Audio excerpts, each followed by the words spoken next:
And today we have a former NWA World Heavyweight Champion back when the title meant something. He was in WCW as well. Wildfire Tommy Rich. How are you doing today, sir? You doing all right tonight? Besides being cold. Yeah, it's very cold here. It's about -20, so be happy you're not here. Yes, sir. You cut your hair since the last time I saw you. What? Yeah, I cut it off. Yeah, got so hard. Too old for long hair. My wife said. How did you end up being married for so long with all the girls that you've had over the years? You were one of the guys that the girls absolutely loved. There was no Facebook. Yeah. Yeah. No, I'm just very blessed, man. I had a good wife. She put up with a lot of shit, but, it's all good. 41 years, man. That's impressive.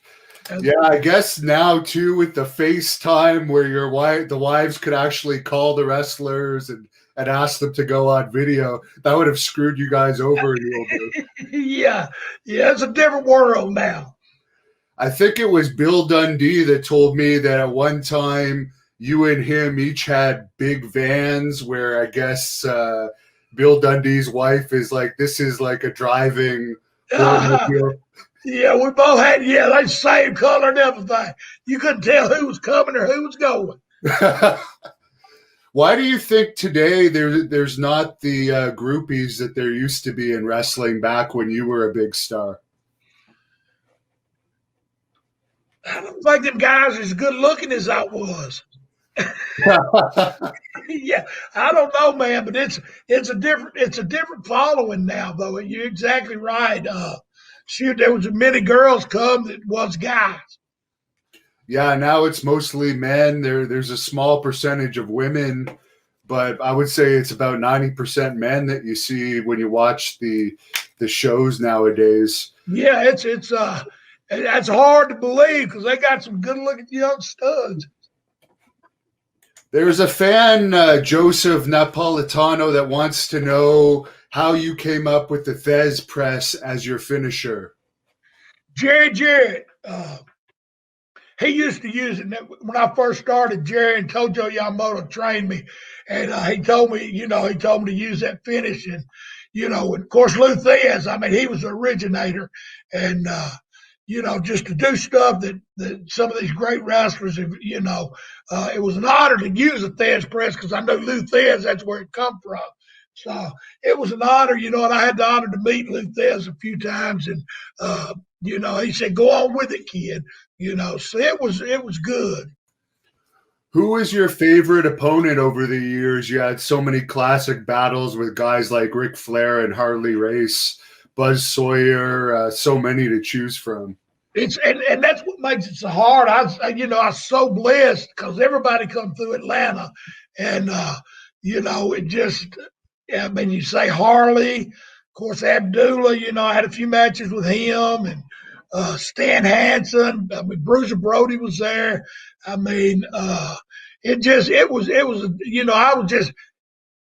I was a kid in the man's world, and they took the initiative to help me learn the business. And I listened too. I soaked it up because, at any time, any of them could whoop my ass. I knew that. So I didn't want to piss none of them off. So I just listened and did what I was told. And it took me far, The first night I went to Atlanta, Abdullah beat me in 30 seconds. Tony come save me. And after that, I thought, damn, I need to go back to Tennessee. And me and Tony stuck together and ended up being the first salt and pepper, champions of Georgia, tag team champions. It was good. Speaking of Tony, I've interviewed him a few times, and he said that you could clear this up. You were there that night that Tony and Paul Orndorff got into it. Could you give me your version of the story? Just one, they were just arguing about something, and one thing led to another. They pulled in two tractor and trailers. Tony got Paul in a bear hug, and Paul bit his ear about off, his earlobe, and that was about the end of the fight. Tony said he cheated. I guess in a street fight, I don't know what cheating is, but I hated to see it because I like Paul and I like Tony too. It just them steroids, everybody was high strung back then, and just Tony said he could whoop anybody, and Paul said you can't whoop anybody, and one thing led to another. Next thing you know, we pulled over and they was out there tussling. Yeah, Tony said that Paul had bit him because Tony was winning, and Tony had him in a bear hug. What Paul couldn't do nothing, but that's old school. He bit his ear. Said his earlobe was hanging about off. So Tony's telling the truth there, because I guess in Paul's version, Paul was winning and then he bit him, even though. Okay. It never even went. It wasn't like it was boom, boom, or this. They swung a couple of times. Tony grabbed him in a bear hug, and then Paul bit him, and it was over. Just that quick. So, who wins in that situation? I don't think there's no winner anyway. That must have been an uncomfortable ride to the hospital after that. Oh, Lord, yeah. And then Tony had to stay about 3 days because of tetanus, the bite's bad. So they kept Tony in the hospital for 2 or 3 days with the antibiotics and stuff, So it was just a bad thing. Now, for your feud with Harley Race and that brief moment that you won the title when nobody was expecting it, could you tell us about what led up to the title change and your overall thoughts of working with him so much over the years? Well, Harley, and Harley was a great teacher. It was a pleasure. It didn't matter if you went, of course, you always went long back then, but, 20, 30 minutes. And then, with Harley, you go 45. But it was like a cakewalk because he was just so smooth, Did you ever see Harley Race in action in any of his street fights? Because I understand he was a really tough guy as well. I seen him one time just hit the boy like that. It looked about like that, and that boy was knocked out. Harley was tough. He was, of course, I wouldn't want to mess with none of them. But anyway, Harley was, he just was that old school, And back then, well, hell, they used to beat the shit out of each other in the ring, back in the day, the Funks and them. I watched some of them matches, man, and they just beat the daylights out of each other, and just think it was all fun and games. Yeah. I think, dang, it'd be easy and I'll sell the hell out of it for you, but they just, as rugged. They fought, I know the money's a lot better now, but I wouldn't take nothing for the 80s, Of course, I can't flip off the top of a building or nothing anyway, so I probably wouldn't even be doing it if I had to do what they do today. As far as winning the championship from Harley, is it true it was his idea to put you over in that match? Yeah, sure was. Back then, you had to put 10 grand up for the title because the belt had the jewels in it. And Harley he said, just leave my money on the kid, so I didn't even have to put the money up. Harley, I don't know what it was, but Harley really did like me a lot. And he helped me a whole lot too. Of course, all of them did. Superstar, Bill Eadie. Just all of them it was like anytime I got to wrestle somebody different, it was like an education. And I always listened, so, and I think that's a lot why they took an interest in me too. I heard you mention a few minutes ago that the wrestlers today, they can do all this flips and all these gymnastics-like routines, but it doesn't seem like it's as popular as it was when you guys were on top. It seemed like it was a lot more believable. Do you think that it's just not as popular these days because it's too much choreography and no kayfabe anymore? Or yeah, and that has a lot to do with it because back in the day, if you was a heel, you was a heel. You didn't go out and sign autographs. I think everybody now wants to be an in-betweener. There's no good and bad, and you got to have good versus evil. So I think that has a lot to do with it. How did you enjoy working with Eddie Gilbert during your run in Memphis? Oh, Eddie was phenomenal. Like I was telling the captain a while ago, I grew up with Tommy. I used to go to matches with Tommy Gilbert and Eddie Marlin, and so I grew up with this kid. And so I knew him real well. And so, like Eddie used to take pictures when I first started, and then he started. And so we just ran together. Now, Jim Barnett really liked you, and I understand he was one of the reasons why you were pushed in Atlanta. Do you have any memories of him? And he's remembered as kind of a genius in wrestling. Oh, Mr. Barnett. I mean, we was talking about that earlier. He'd come to the big shows, and but he never was around a whole lot. But and he just was always good to me. Now, you mentioned earlier that you wrestled Abdullah the Butcher a lot. Working with him, he was known sometimes he would take advantage of the younger guys. Did you ever have that issue with him? Obviously, you must have become friends. Well, the first time like I said, when I come to Tennessee to Georgia, the first night I wrestled him, he beat me in 30 seconds. I got color, and Tony Atlas saved me. And he come back, and he said, "I'll give it back to you one day, kid." And I thought, oh, yeah. And then one night, Wahoo was supposed to wrestle him in the Omni, and Wahoo didn't show up, so I wrestled him. And he told me, he said, "Slam me, kid, slam me, kid." I said, I thought to myself, I can't slam him. I was about 220, and he was 400 or better. He said, "Slam me, damn it." So I tried, and I went under and got him, man. He swung up on my shoulder like he weighed 200 pounds. And I slammed him. That whole building went woo like that. And we come back to the back. He said, "I told you I'd give it back to you one day." I figured he'd already forgot about what he told me, because that was a year and a half later. And we come to the back. And he said, "Remember, I told you I'd give it back to you." And sure enough, he did, You were one of the main players in the Battle of Atlanta there when Ann Gunkel started running opposition. Could you tell us a little bit about those times and how intense it got between the two companies? It wasn't ever really bad. Ann didn't run that many shows, and that's when Crockett and them took over.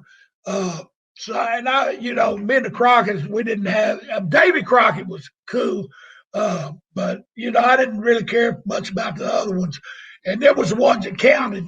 So I never worked for them much. There's a fan on here, Alan, that wants to know if you were disappointed that you never got another run with the title belts, and he wants to know if you feel that's because Crockett favored Flair. Well, that may have something to do with it, but I was like really young, and that's a lot of responsibility being town after town. So, I seen the reasoning. I understood it, because that's, like I said, it's a lot of responsibility being in Georgia, then Carolinas, then Florida. You was on the road all the time, and I didn't really care much about being on the road. Is that one of the reasons why you never went to WWE? Because you probably could have had a run there around the late 80s when you were still in your peak of popularity. Yeah, Roddy Piper had me booked there one time, and as a matter of fact, Roddy had me booked, and that's when Ann opened up, and she put me on a pretty good guarantee. So anyway, when it come down to it, I just stayed home. Did you end up having a match at all for them over the years? I went up there when I first started for Vince Senior. I went up there, Mr. Barnett said, "You need to wrestle in the Garden one time, Tommy." And so anyway, I went up there and wrestled, and that was cool. That was a big thing too. But it just, up there was a different world from in the South. It was just much, I don't know. I can't say it was bigger because 17 went everywhere, but it just, to me, it was a different world. And at the time I was doing all right with Miss Gunkel, and so I didn't have to go.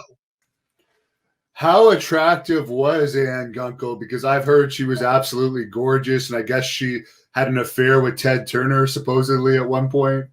Yeah, now I don't know about that, but she was a beautiful lady. I mean, because when I went to work for her, she was kind of older, and she still looked good. So she was. I imagine in her younger days, she was quite the lady. Now, you mentioned Piper almost got you hooked up with WWE. Do you have any stories about him, hanging out with him on the road?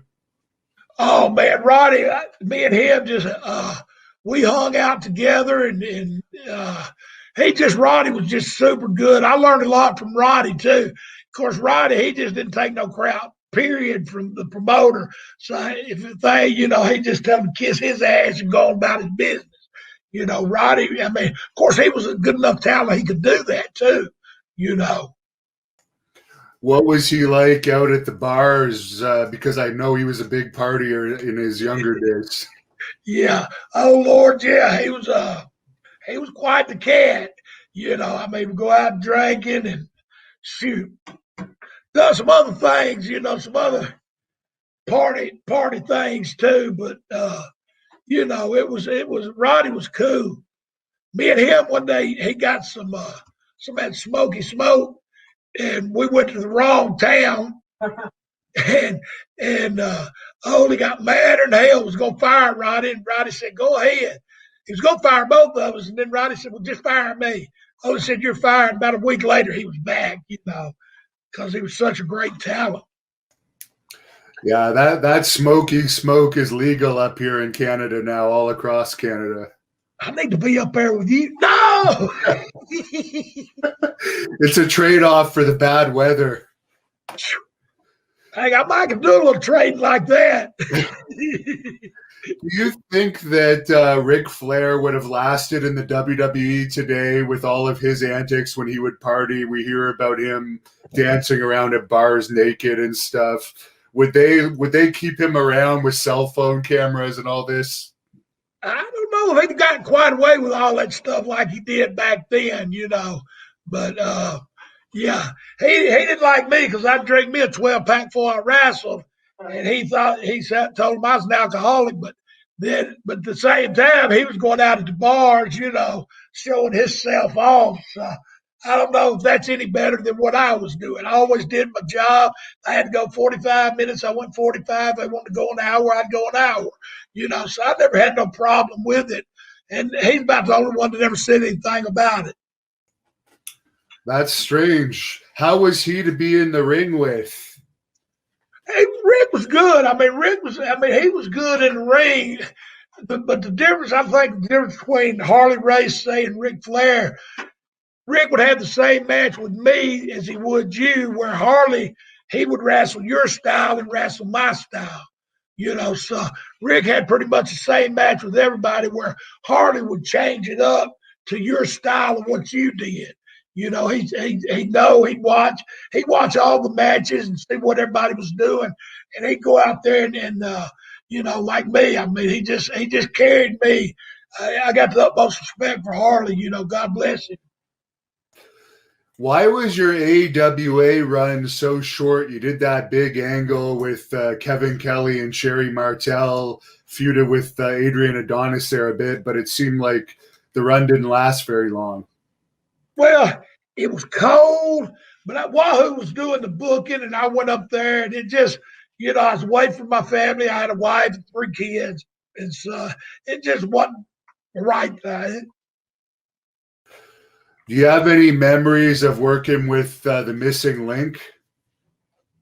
I worked with him, I think, one time, but we had a good match. I mean, see, it's kind of like dancing, You got a leader and a follower, and I just could follow everybody real good, So I mean, yeah, it's like they asked me today, who's your favorite match with?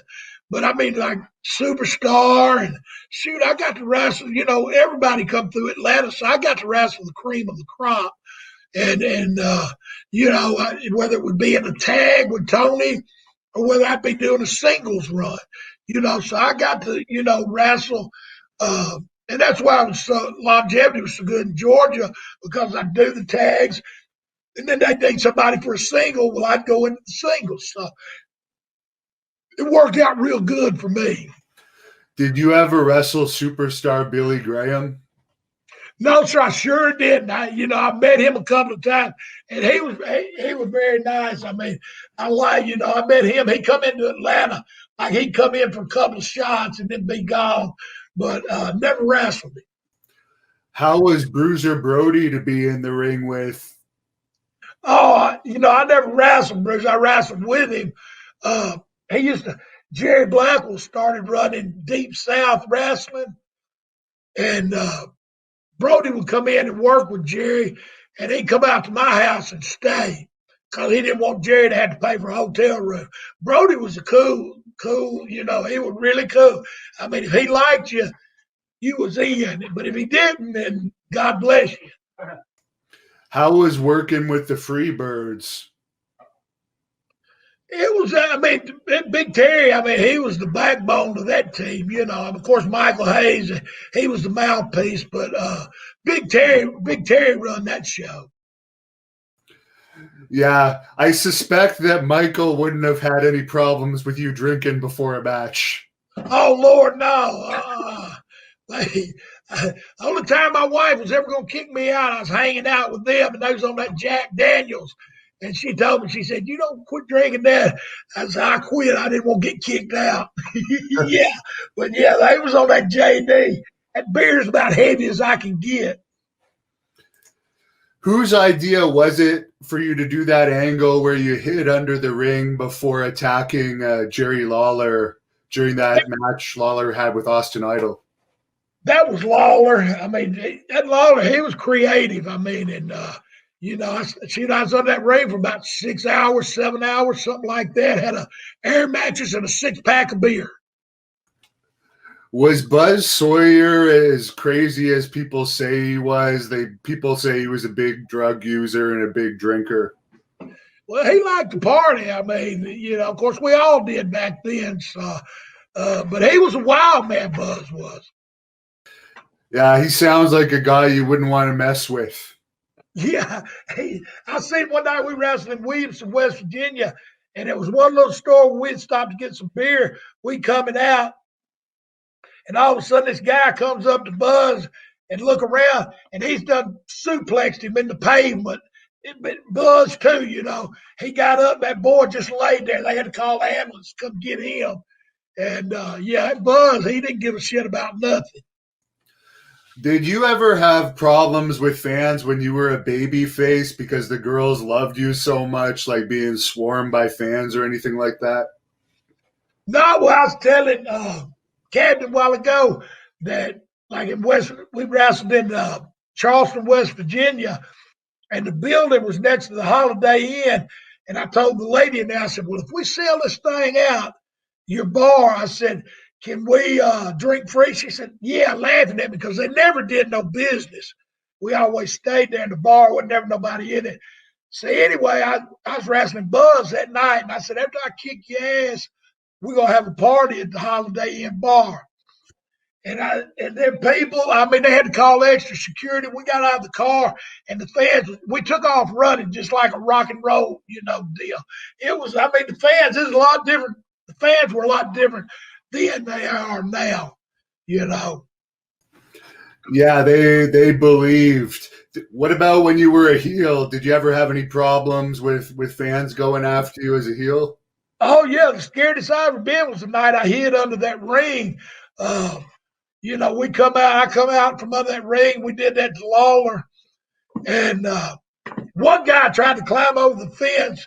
When he come down, the police beat him up. And we had to stay in the ring for about 30 minutes because more police. They built a barricade so we could get out of the ring. How did you end up signing with WCW, and what was the pay like in those days for WCW?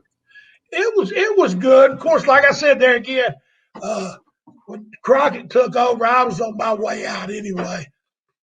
They were doing a TV show in Charlotte and told me and Thunderbolt that we had to drive. Everybody else was flying. Me and Thunderbolt, neither one made the trip. Now in WCW, you were with the York Foundation, Alexander York, and Ricky Morton. How was she to work with? Because there's mixed stories about her in the wrestling world. She was just starting, so she just kind of stood to the side and we did our thing. But then the whole deal on that was Crockett. He was mad at Ricky and mad at me. So he turned his heel so the fans wouldn't holler for us. I see. Is it true that Alexandra York dated a bunch of the guys? Like I know she dated Dustin and Brian Pillman, but there was stories that it was more than those boys as well. Oh yeah, I heard she dated everybody. I never dated her, but I heard she dated everybody. You did, you at least had something going with Missy Hyatt at one point, didn't you? That's rumors. Okay. That's rumors. That's what she put in her book, I think. Yeah, she put something about it in her book. But, yeah. No, I never fooled with Missy Hyatt. For Terry Taylor, you worked with him in the York Foundation too. A lot of people don't like him. How did you get along with him? Well, he was strictly a company man, So, but I didn't hang out with Terry. He didn't hang out with none of us. He hung out with the office. So I never did much dealings with him. I mean, just as far as in the ring, he was okay. Who would have been the stiffest wrestler you ever worked with? Well, the Road Warriors, when they first started, and then Stan Hansen was pretty stiff too. Okay. Stan, he said he couldn't see. I think he could see. He just liked to be stiff. Yeah, I heard that from a few people. They said that was his excuse for roughing people up. Yeah. But Stan was good people, though. I mean, I love Stan to death. I drew money with him as a heel, him wrestling him, and then we drawed money in the tag team, wrestling Ole and Ivan Koloff. And how was Ole Anderson to work with and work for? There's so many mixed stories about him.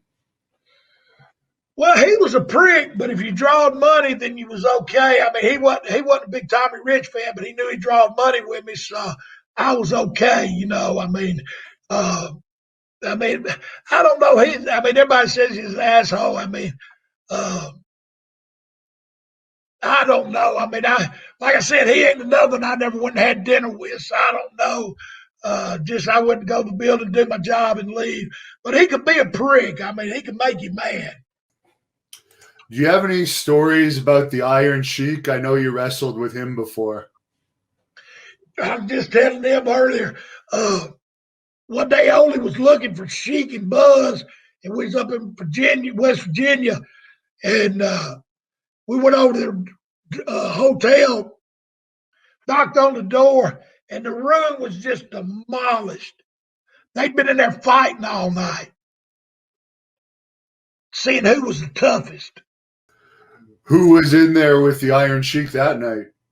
Buzz Sawyer. It was Buzz and the Sheik. And, Buzz thought he could whoop anybody in Sheik, too. And that room, they had tore it up, son. Wow. Did Buzz get the better of him? Because Buzz seems... I don't know. They both said they won. I mean, I don't think nobody won when they had to pay the bill on the room. No. How did you like your time in ECW? That was great. I'd never managed in my life. And they asked me, said, would I manage? I said, I don't have to wrestle. They said, no. I said, well, hell yeah, it was the same money. So I said, yeah, I'd definitely like to manage. But it was good. I enjoyed the hell out of that. But I enjoyed ECW. It was like night and day to me from what I'd been, I'd seen a little bit of it on TV, but when I went up there, man, them boys was crazy. Crazy as far as behind the scenes or in the ring? Well, both. They'd stand there and let somebody hit them in the head with a chair. Somebody go swing a chair at me, I'm going to throw my arms up. They would just stand there to see who could take the worst hit. Did you ever wrestle Taz when you were up there? No, I never wrestled Taz. How did you find him backstage? He was always nice to me. I mean, you hear some people say he's a prig. I don't know, but I always got along with him. What about New Jack? Did you ever get in the ring with him? No, I never wrestled him or wrestled with him either one. No, probably glad I didn't. Just I seen him take advantage of so many kids, and just stuff that's uncalled for. And I just ain't about none of that. Now, you were in the Full-Blooded Italians with Tracy Smothers, who unfortunately passed away last year. Any thoughts about him and that tragic loss? Yeah, I mean, and you look at Tracy. I mean, he didn't smoke or nothing, and come down with that cancer, boy, and it just took a hold of him. Yeah, when they was in Atlanta, him and Steve Armstrong, as the Southern boys. I knew Tracy real good. What do you think about today that they have some wrestlers that I don't know if they used to be men or if they still have the body parts or whatever, dressing up like women, and they call them transgender wrestlers, wrestling in the women's division? That wouldn't have happened back in the 80s, but things are a lot different now. Yeah, no, that wouldn't happen back in the 80s. I'd have to leave too if I run across it. I'd have to leave too. Yeah, I don't know. But it's like you said, it's changed so much. It's open to anything they want to do now. Do you watch any of the products that are on TV these days? Not in a while, I hadn't. I watch AEW some. Okay. But that's about it, because that's right there in Georgia, where I'm at. Have they ever talked to you about coming in to do anything? No, no. How did you get along with Dusty Rhodes over the years? Oh, Dusty was cool. I always we'd always go out drinking when they come into Georgia. We'd go out and have a good time. Now, what was the worst injury you had over the years in the ring? I wrestled Bob Backlund and hyperextended my knee. Did you have to finish the match? So that's not the worst one. Okay. Did you have to continue the match? Yeah, we finished the match. Yeah. We wrestled in Augusta, Georgia. Now, with all the wrestlers breaking kayfabe and how you say it's changed so much, what would you do if you wanted to get a company going again to try and make it popular? Is there any techniques you would use if you were a booker? I don't know what you could do, to be honest. I mean, it's all been laid out, I mean, they've exposed it. So, I mean, I don't know what you could do. There was a fan that wanted to know if you've ever seen any backstage fights throughout your career. I've seen wrestling too, and the Great Mephisto, Frankie came one night. They got back after a match and got into it. Wrestling too, front faced him, took him down, and then Frankie bit a big chunk out of his side, so that broke that fight up. It seems like in those days there was a lot of biting and eye gouging. A lot of kicking and scratching and carrying on, yeah. Did you ever see Haku in action over the years? No, I seen the Samoans, Alpha and them. I seen them one time. Well, somebody got after Michael Hayes, and they come in and just wiped house. Did you ever wrestle Don Morocco in your career? Oh, yeah, I wrestled Don, yeah. He was good. Very good. I like Don, yeah. What advice would you give to baby faces today watching this about how to get over? You were such a great face over the years. Well, see, my thing was it was a selling, nobody sells no more. It's just boom, boom, boom, boom. And the selling's what gets it over. And what about being a heel? See, I like being a heel, It was easy to tell them just go to hell, because I'd been a baby face and I went to Tennessee. It was a heel. it was nice not to have to deal with the people. Is it true when you were a baby face in your younger days, some of the promoters would actually expect the baby faces to have sex with a lot of the fans because it kept them coming back? Oh, well, yeah, you'd go out and sign autographs and hug them and kiss them and all that. Yeah, that was part of your job. What was the pay like throughout your career? Because you had such big crowds in the 80s, I'd imagine that the payoffs would have been pretty good in those days. Yeah, it was, I mean, for me, of course, I was, 20 years old, so it was real good money. I mean, we made good money. I mean, some shows would be a small one and it wouldn't be as good. Who ended up training you to be a professional wrestler? Jerry Jarrett and Kojo Yamamoto. What was that training like? I guess back in those days, it was harder to break in. Yeah, it was. Yeah, well, I grew up around it, and it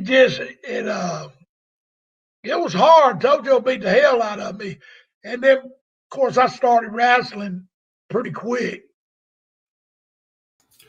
What did you think of Jerry Jarrett as a booker and as a payoff guy? He took good care of me, and I mean, he was very smart to the business. He had a good mind for the business. How did you like wrestling in that Tennessee territory overall? Well, it was good. I mean, when I first started, I was a babyface, and then when I went to Georgia, come back, and Lawler was the number one babyface, so you had to be a heel if you wanted to make money because you'd wrestle him, and so I enjoyed it. Did you ever wrestle Kamala? Yeah, I sure did. Yeah, I sure did. He was good. Nice and easy. He looked like he'd kill you, but he was nice and easy. What about Dr. D, David Schultz? Oh, I know David. Yeah, he was a crazy one. Crazy in what way? He didn't give a shit for nothing. Somebody in that crowd come up, he'd go out there and whoop ass. He got in trouble for that kind of just anything. He didn't give a damn. Did you have much interaction with Andre the Giant over the years, or do you have any stories about him? Yeah, I used to have that van you was talking about, me and Bill Dundee. And I had a horseshoe, like in the back of the thing, it had a table that would let down into a bed. And I'd take that table up, and it's like a little horseshoe, and put the cushions down. And Andre would ride with me and Ricky Martel. Okay. He'd sit back there with his arms up on the thing. It was wild, yeah. Could he drink as much as people say? Oh, Lord, yeah. And then some, probably. Wow. Yeah. First time I ever met him, I had a 7-ounce. I took it back to Nashville. He got a case of quart Budweisers, and I got a pony pack of Millers. And I had that 7-ounce in my hand, and he had that quart, and it looked like he had a 7-ounce in his hand. He was just a big man. Rick Martel, he's a pretty great wrestler. He went on to be NWA World Champion. What was he like to hang out with? Oh, we had a lot of fun. Me and him, teamed up with tag champs. And, Ricky, yeah, we got along good. He's kind of soured on the business in recent years. He doesn't want anything to do with it anymore. Is that right? I mean, I hadn't talked to him in forever. Are you still getting in the ring here and there? Every now and then, but with this COVID, it's, ain't nobody running. Yeah, it's unfortunate. Have you had to get a shoot job with COVID happening, or have you been all right? No, I'm surviving. It's all right. Yeah. How is it in Georgia? Are the restrictions pretty bad? Well, can't nobody run no shows. I mean, some of these little backyard things, which ain't no money there, 20 people, so you don't want to work them. Do you have any stories about Terry Funk? No, I was never around Terry too much. So He come in, and we'd hang out a little bit, but not much. Yeah, you didn't wrestle too much in Texas, did you? No, I wrestled for Bosch a couple of times and then for Joe Blanchard. Is it true Bosch was a really good payday? Yeah, very good man, yeah. What did you think of Tully Blanchard? Tully could work, he always did his job. There's a fan that wanted to know if you have any stories about Dr. Mike Lano, the photographer. I don't know if that's a joke or not. I don't either. I don't know. I don't even know who that is. What about Iron Mike Sharp? Did you ever get in the ring with him? No, but he got locked in the building one night because he was so clean. Yeah, I heard that. Yeah. That was a funny story. I don't know what the whole deal was, but yeah, he got locked in the building. Did you ever get in the ring with Randy Savage in Memphis or anywhere? No, I never wrestled Randy. He was in Georgia, just starting, as a matter of fact. And then he went on and, of course, made a name for himself up in New York. So, but I wasn't never around Randy a whole lot. Is there any wrestlers over the years that you worked with that you were surprised that they went on to be big stars and you didn't think they would be very big? Shit, they was already all big stars anyway. Yeah.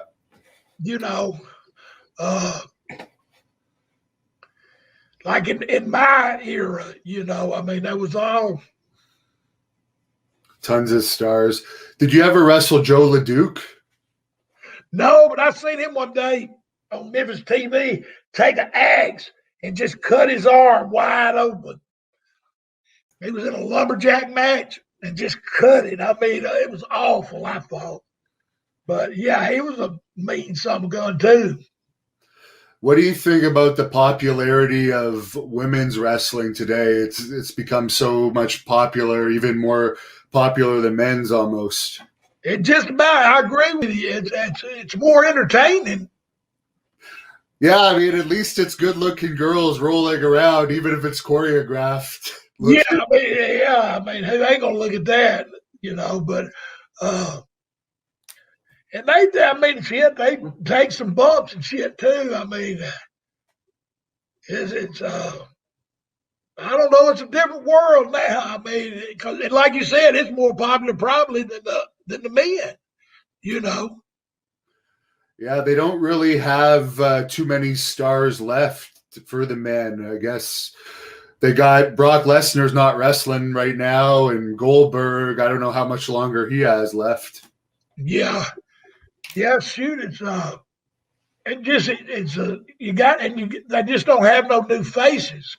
It's hard just to show the same thing over and over.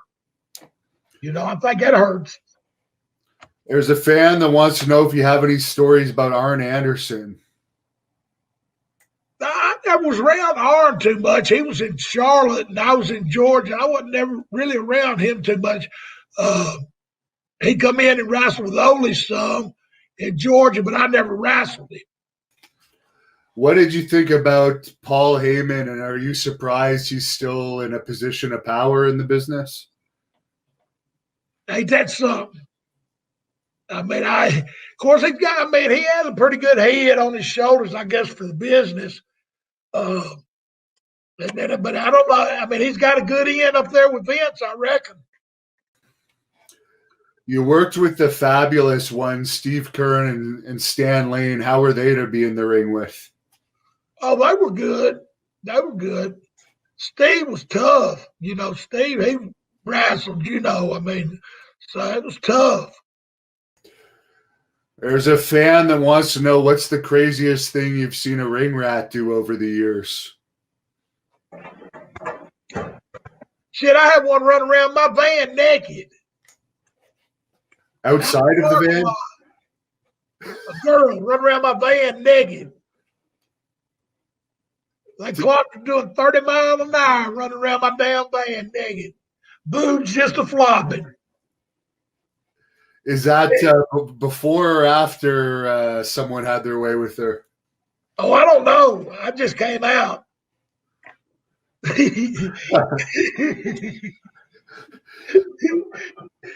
There's a fan that wants to know, when you guys were wrestling, how much of it was planned, because we know now on WWE every single punch is planned and there's nothing. Oh, you had maybe an opening, a heat spot, and a finish.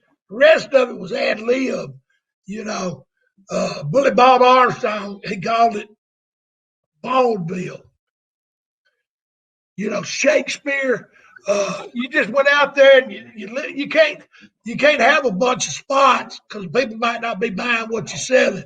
You got to go out there and work to the crowd, you know, and they don't do that no more. I think that's one thing that hurts the business. Did you wrestle for Ron Fuller much over the years? Yeah, Continental. Yeah, Ron he was a good person to work for. Was that one of your favorite territories to go to? I understand it was pretty easy to work there. Oh yeah, yeah, and it was short trips. I mean, down in Florida, you know, Pensacola. Was there more camaraderie with the wrestlers back in those days compared to today? I know you're still in independent dressing rooms, or was there more like tension backstage? Well, you know, back then, you know, the heels was on one side, the baby faces was on the other side. You didn't have the comfort of being in the same dressing room to go over a bunch of shit. You know, you just went out there and like I said, you had an opening, a heat spot, and a finish, and the rest you just did in the ring. Did you ever consider being a trainer for professional wrestling? I tried it in Myrtle Beach, but it wasn't right. It's a tourist town, so it didn't really work out good. I enjoyed it, you know, but it wasn't a good market. Did you play any sports before you got into wrestling? Yeah, I played football and wrestled in high school. Yeah. How did you do in amateur wrestling? Got whooped a lot and whooped some, you know. That was a learning experience. What made you want to become a pro wrestler? I seen her driving them Lincolns and Cadillacs. Of course, I drove LTD four-door Ford. LTD, I didn't get that Lincoln till later. You know, yeah, it wasn't. Yeah, you didn't get that shit when you first started. How old would you have been when you first started? 18. Just turned 18. Okay. So that would have been quite something, being thrown onto the road with some of these characters from back in those days. Oh, yeah, and they were characters back then, too. You know, Danny Hodge, shit, there's a bunch of them. You know, Big Bad John. I was around a lot of them. Did you ever see Hodge stretch anyone? No, I never seen him stretch nobody, but didn't nobody mess with him for him to stretch anyway. Yeah, he was tough. Were you ever on any shows when they would take fans into the ring and have a guy like Harley? Dale Lewis. Yeah. Dale Lewis. I've seen him put that sugar hold on a few of them and make that blood squirt out their eyes. Yeah, he was tough. Did you ever wrestle for Bill Watts? A few times. He didn't want to pay me, so I didn't want to go. Okay. You know, he would pay me like, you know, he did anyway. You know, yeah, it wasn't one of my favorite places to go. Long drives there in Louisiana. Oh, yeah. Plus, they did a really hard-hitting style, which would have taken its toll on the body. Well, and not just that. I mean, just in miles they did. I mean, they was on the road all the time. How did you like working for All Japan Pro Wrestling? It was good. I was dumb and didn't go. I should have went a bunch more and just dumbed myself out of that money. You know, I mean, you made good money and, you know, met the bus, go do your job, they take you to the hotel. So that was a good place to work. Who were some of the wrestlers you wrestled over there in Japan? Tenryu, Inoki, damn. Been so long since I've been there, I can't even think of. And then I wrestled a lot of the underneath kids. Jumbo Sarutas, I can't think of his name. Jumbo, that's what they called him. You know, I had a few matches. You know, he was tough too. Yeah, you got to go out there and fight him. You know. Did you ever have a wrestler try and shoot on you in the ring? No, I can say I actually didn't. You know, never. And I've seen some that had problems, but I was blessed. I never had no problems. You know, very lucky because tempers do get hot sometimes. But I just went with the flow anyway. I didn't, you know, I was too young to get mad. Being over there in Japan, did the mafia guys ever take you out for any big dinners or party nights? Oh yeah, we went out. Yeah, they'd take you out at the big shows, and you'd see some of them with missing two fingers. You know, where they done got in trouble. But yeah, we went out quite a few times. So I guess you just didn't like the travel, so that's why you didn't take any more bookings. It wasn't that they didn't want to use you more in Japan. Yeah, I done myself. Yeah, I done myself out of that. I look back and wish I went more. Would Atlanta have been your favorite territory over the years? Yeah, most definitely. I mean, you didn't have no long trips. You know, it was just easy going. You know, so yeah, Atlanta was my favorite. Did you ever wrestle any of the Von Erichs over the years? They all come into Atlanta. I wrestled with Kerry's tag team. They came in. They was good. Yeah, they were good. It's unfortunate they had all those problems. Ain't that something? I mean, I ain't no explanation for that. I just don't know. Which of the wrestlers' deaths hit you the hardest? You must have lost a lot of people you knew over the years. Well, Piper, and Brody, that was shocking.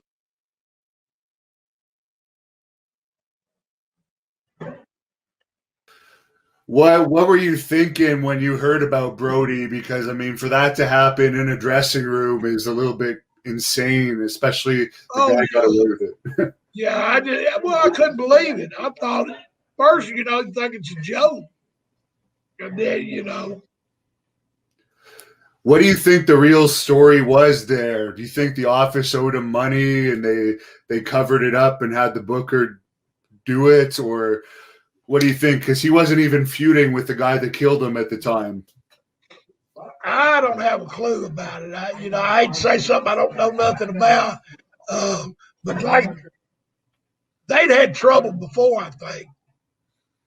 I see. And, but I don't know nothing about it. Did you wrestle much over in Puerto Rico? I went there about 3 times, and it was just it was getting so wild over there. I just, The pay probably wasn't great either, and the fans are crazy. Crazy, yeah. Yeah, you had to worry about them. How did the new Fabulous Ones team come about with you and Eddie Gilbert? Jarrett, that was a bad deal. I mean, Stan and Steve was a fabs. We were like prefab. Who was your favorite booker to work with over the years? Well, the Fullers was good. The Fullers, I mean, I like working in Atlanta, but Oldie was hard to get along with. It was just easy going in Continental. Do you still keep in touch with many wrestlers these days from the glory years? Just if we see them on the road, man. Shoot, everybody I know is about dead. The ones I run with. How's your health holding up? You still look like you're doing pretty well. Well, besides putting on a few pounds, I'm doing okay. You still work out in the gym regularly? I never worked out in the gym. Really? No, I just I wrestled every day. I thought that's all I needed. Well, I worked on cardio, but I wasn't much on pumping the iron. I guess when you're going hour Broadways on a regular basis, that's pretty good. What's the longest match you ever had? I know you had some that were close to 2 hours. Yeah, with Ole and Ivan in Marietta, Georgia. We went 60, 90 in 2 hours. Sold it out every Sunday for 3 weeks. Just did a Broadway. And for that, you're talking very little beforehand too, right? Oh, you're just going in there and wrestling. Yeah, and then that you just knew the finish just about. Just the rest of it you did out in the ring. There's a fan that wants to know who had more girls, you or Ricky Morton? Ricky Morton. I don't know. My wife might be picking this up. How did you like being on the road with Ricky in WCW? Did you guys get along pretty well? Oh, yeah. I've known Ricky, forever. And he started in Tennessee a little after I did. And, yeah, I've always of course, if you can't get along with Ricky, you can't get along with nobody. No, that's true. Did you have a regular guy that you like to travel with on the road? I know Tony Atlas was probably one of them. Yeah, Tony. And you had your little groups that you travel with. Brad Armstrong. Piper was a lot of fun. Rick Martel. So it was, everybody was coming through. So, and I was just there. So you just lead up, you take off, you hit it off, and that's who you went with. How did you get along with Matt Bourne? He was difficult, but I always got along with him good after I do it. Yeah, a lot of guys didn't get along with him. I know Brian Blair had a fight with him at one point. Is that right? I don't know. Of course, Matt would fight you at the drop of a towel anyway, whether he thought he'd win or not. He just liked to fight. There's a fan on here that's wondering if you have any Michael Hayes stories. Not really, just about getting me a divorce over drinking that JD. Yeah, that's about the only one. Yeah, that pretty much separated me from them. We wrestled, but I didn't associate too much. Was drinking accepted in the dressing room in like the 70s and 80s? You could just like have a 12-pack of beer and nobody would care? Pretty much. Or you might not bring it in the dressing room. You might walk out your car and drink one or two. Right. Helps with the pain. Yeah, no shit. Who would your favorite feud have been with that you made the most money feuding with? Probably Buzz. I mean, We are on now. This is Hannibal here from The Hannibal TV on YouTube, and my guest today is a returning guest, none other than former NWA World Champion, Wildfire Tommy Rich. How are you doing today, sir? Somebody say something about Hannibal. It's a pleasure to be back, man. Yeah, shit. Where are you living these days? Could you tell the fans you're in Myrtle Beach, you're telling me? Yeah, Myrtle Beach. Yeah, Myrtle Beach, South Carolina, man. Me and the wife, we've been out at the pool all day. Had a good day and excited about getting on your show tonight. Very good. And I understand you're still wrestling pretty regularly. You were wrestling in Philadelphia last weekend. What's your schedule like these days? I stay pretty busy. I mean, I do some conventions. I can't do what I did years ago, but I sure still like to get in there and entertain a little bit. I'm going to first of the month. I'm going up to Illinois with Herb Simmons. got a couple of things. Got a few things going on next week. We're at the for Jason up in Mayfield, Kentucky. They're having a big thing, and then we're going. And Jerry Lawler and Doug Gilbert will be there, and from there we go to the Metropolis. We're doing the Superman convention, so I'm excited about that. Got a few things going on. Before you got into wrestling, what was your athletic background and where did you grow up? Well, funny you should ask that. No. I was born in Nashville, raised up in Hendersonville, Tennessee, and my father and Eddie Marlin, they were good friends, and I grew up around the wrestling. And I used to go to matches when I was a kid at the old Hippodrome, and folks be throwing beer bottles. And back then they had the beer bottles. Yeah, I grew up around wrestling. I played football in high school. Well, I played football, basketball, baseball all through my junior high. And then when I got to high school, I focused on football. And anyway, Jerry Jarrett used to come to the games. And anyway, he got me on the wrestling thing. So what was it like going to wrestling in those days with your dad when I think you're mentioning the bottles getting thrown? Did more people think it was actually real back then? And did you think it was real? Oh Lord, yeah. I thought, yeah, and of course back then it was about halfway was real, because they got in there and beat the daylights out of each other. I mean, it wasn't entertainment. That's how you brought the people back week after week. If they believed in what you was doing, then you was doing it right, and they'd be back the next week to see what was happening. And but I can remember one time I went with Eddie Marlin and Tommy Gilbert to Evansville, Indiana.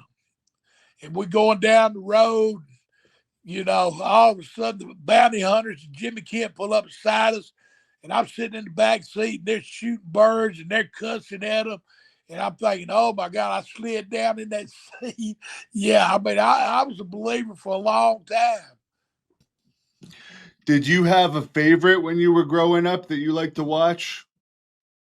Well, I loved what Jackie, back then you just had your local TV, but Jackie Fargo, Jerry Lawler says he broke him into the business, which I'm sure he did. But Jackie, of course, the blonde hair back then. I was kind of old hippie rebel kid anyway. So, it was cool. Jackie Fargo, of course, Don Fargo, and what a character he was, man. The stories about him, the Fargos was the thing in Tennessee. And you mentioned Jerry Jarrett was going to your high school football games. Was that because one of his sons was on the team, or was he just going to show good community spirit? No, actually, he came because Eddie Marlin. Yeah, the promoter. Is that his father-in-law too? Yeah, Jerry Jarrett married Deborah, and they moved to Hendersonville, and he started just coming to the games just to see me play. He was a big fan of football. At that time, he had no association, I don't think, with his kids. And so he'd come on Friday nights, and he even got me a partial scholarship to Louisville, Kentucky.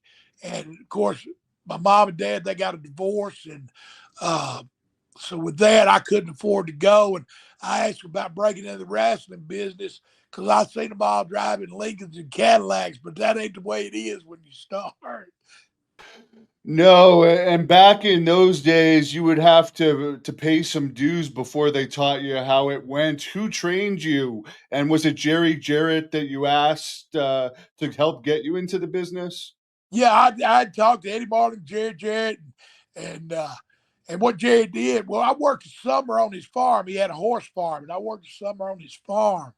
And anyway, he seen me out there one day. They told me to dig a water line up, and it was the middle of the summer. That ground harder than a rock, and so I dug about 20 feet, and then I started yanking it up out of the ground. So that impressed him a little bit. And so I talked to him about wrestling, and he'd had me at the time I was working at a gas station, but my boss, he let me take off if I needed to because I told him I was going to wrestle. And anyway, Jerry'd say, be at my house at 3 o'clock. Well, I'd get there at 10 to 3, and they'd be leaving to go on a wrestling trip. He said, well, come back tomorrow. And I just kept coming back, and he seen I wanted to do it. And then he got Tojo Yamamoto trained me.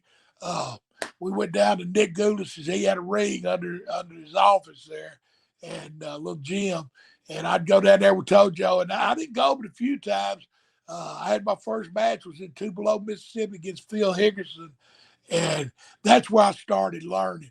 Like I wrestled Phil that night, and Phil was a hell of a worker, and we had a pretty good match. Well, the next day we went to Memphis TV, got my ass kicked. Then we went to Jonesboro that night, but I had to wrestle Tank Patton, and he was about 6'6", about 300 pounds, and had 2 left feet like I did. And we went out there, and the people wasn't buying what we were selling. And I thought, Lord, I don't know if it's what I want to do or not, but stuck it out, and man, it's been a blessing ever since.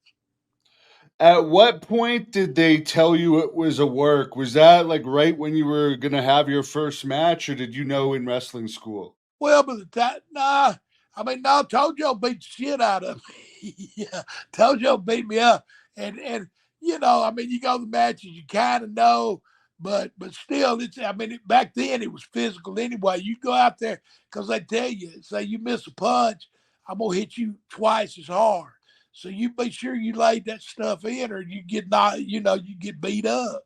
So, you made what you did. You made look good. And if people wasn't buying what you're selling, then that heel, or if it's bad, whatever, would take over and teach you a lesson. What was the pay like in those days when you were starting off? Was it just as good as working on the horse farm, or were you making a little bit more? I was making a little bit more, but I wasn't driving a Cadillac or a Lincoln at first. No, I Yeah, can imagine I had a 70. Of course, I started in 76.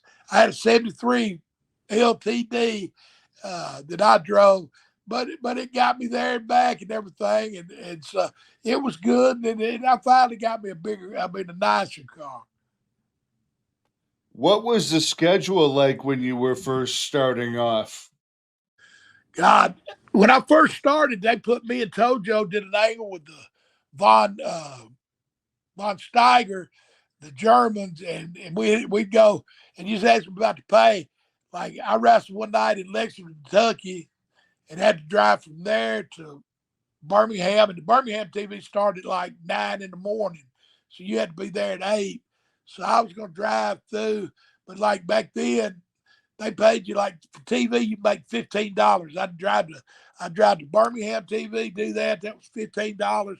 Drive to Chattanooga, make $15 for that TV, and then do the house show and hope you made $100. You know. But in those days, $100 would be what? We're 200 today. Yeah, probably so. And me just starting out, I probably wouldn't make about 50 to 75, to be honest. Yeah. There's a fan on here that wants to know, is the Tony Atlas KKK story a rib, your version? Do you know what he's talking about? I've heard the story about Dick Murdoch. I don't remember. I can't imagine us going to a KKK meeting. But if Tony said so, I don't know. You were always really close with Tony, weren't you? What brought you guys together? I know you used to travel together. Well, I had a little problem in Tennessee, and asked Jerry Jarrett, could he get me booked somewhere?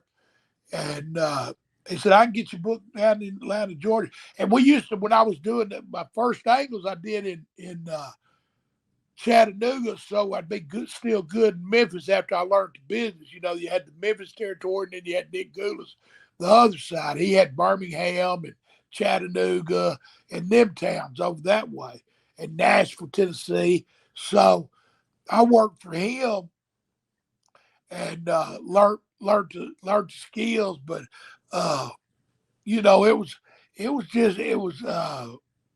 I don't shit.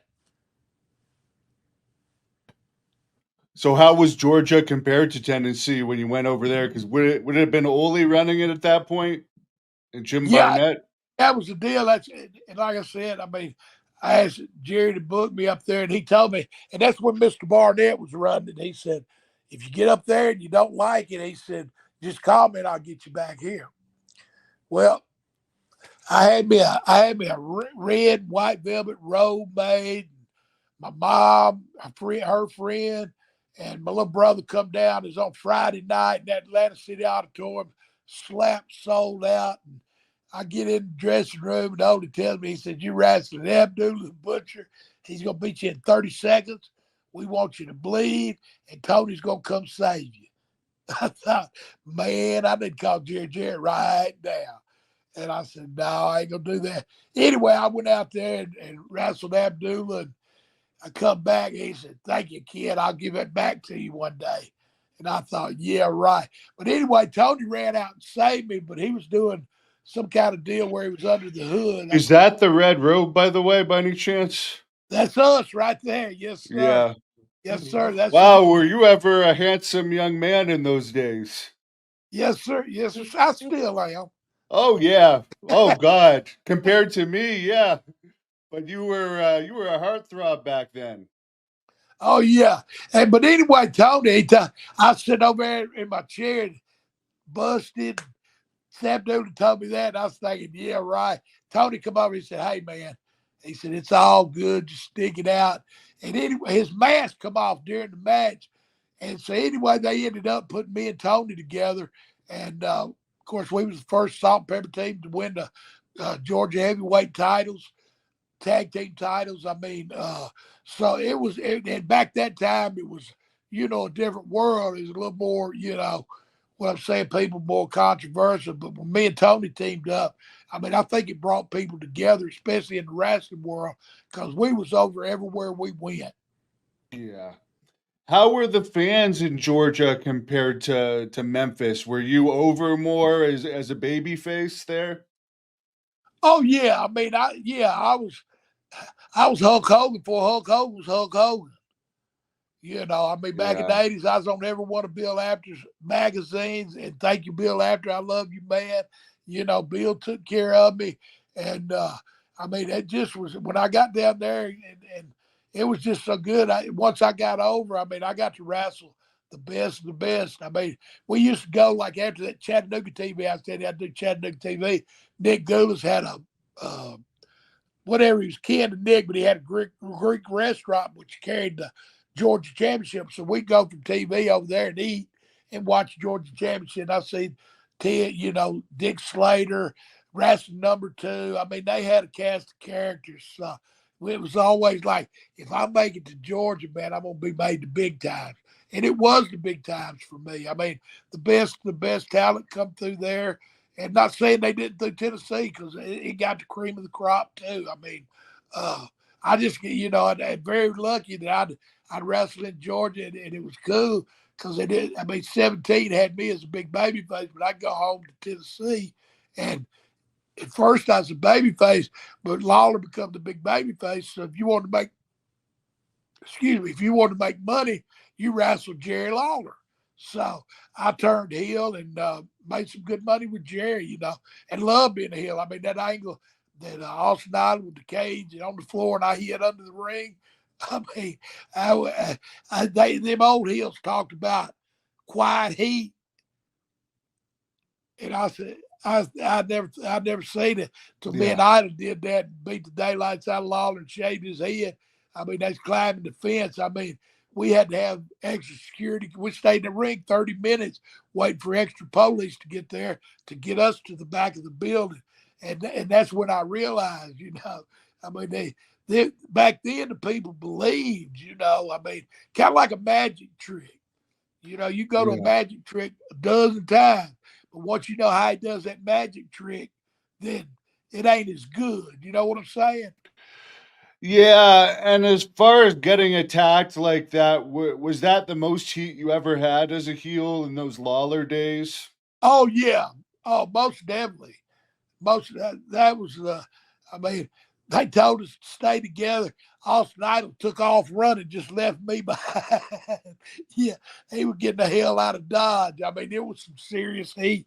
I mean, that one guy tried to climb over the top of the fence, and he probably wishes he'd got inside the fence because the police beat the hell out of him.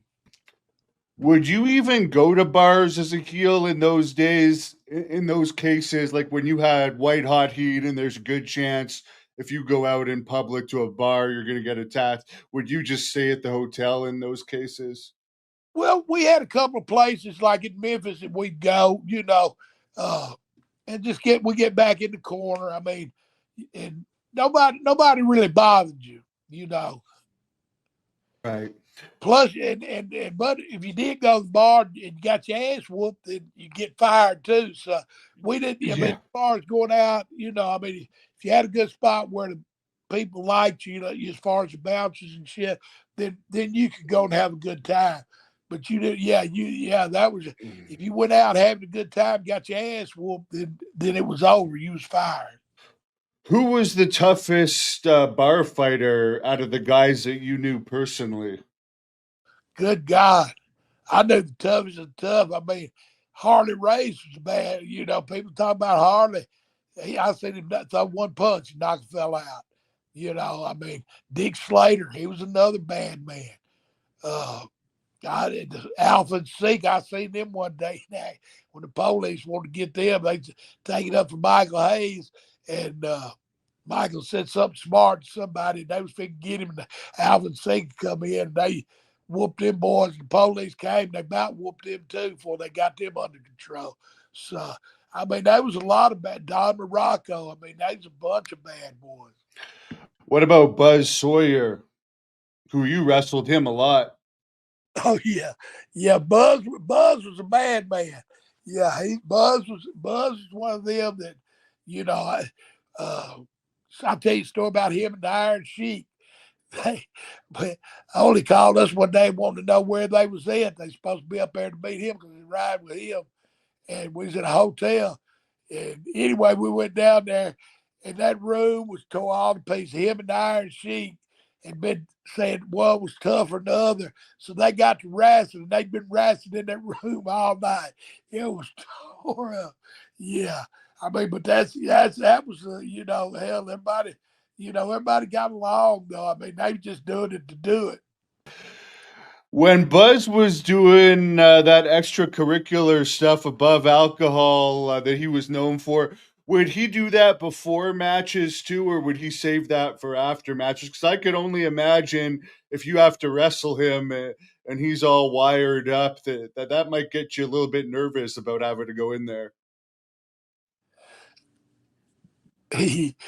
Well, I'm sure he was buzzed up a couple of times. I mean, I ain't gonna say what, I ain't gonna say what, but yeah, when he come out the ring slobbering and stuff, you knew he was on the roll.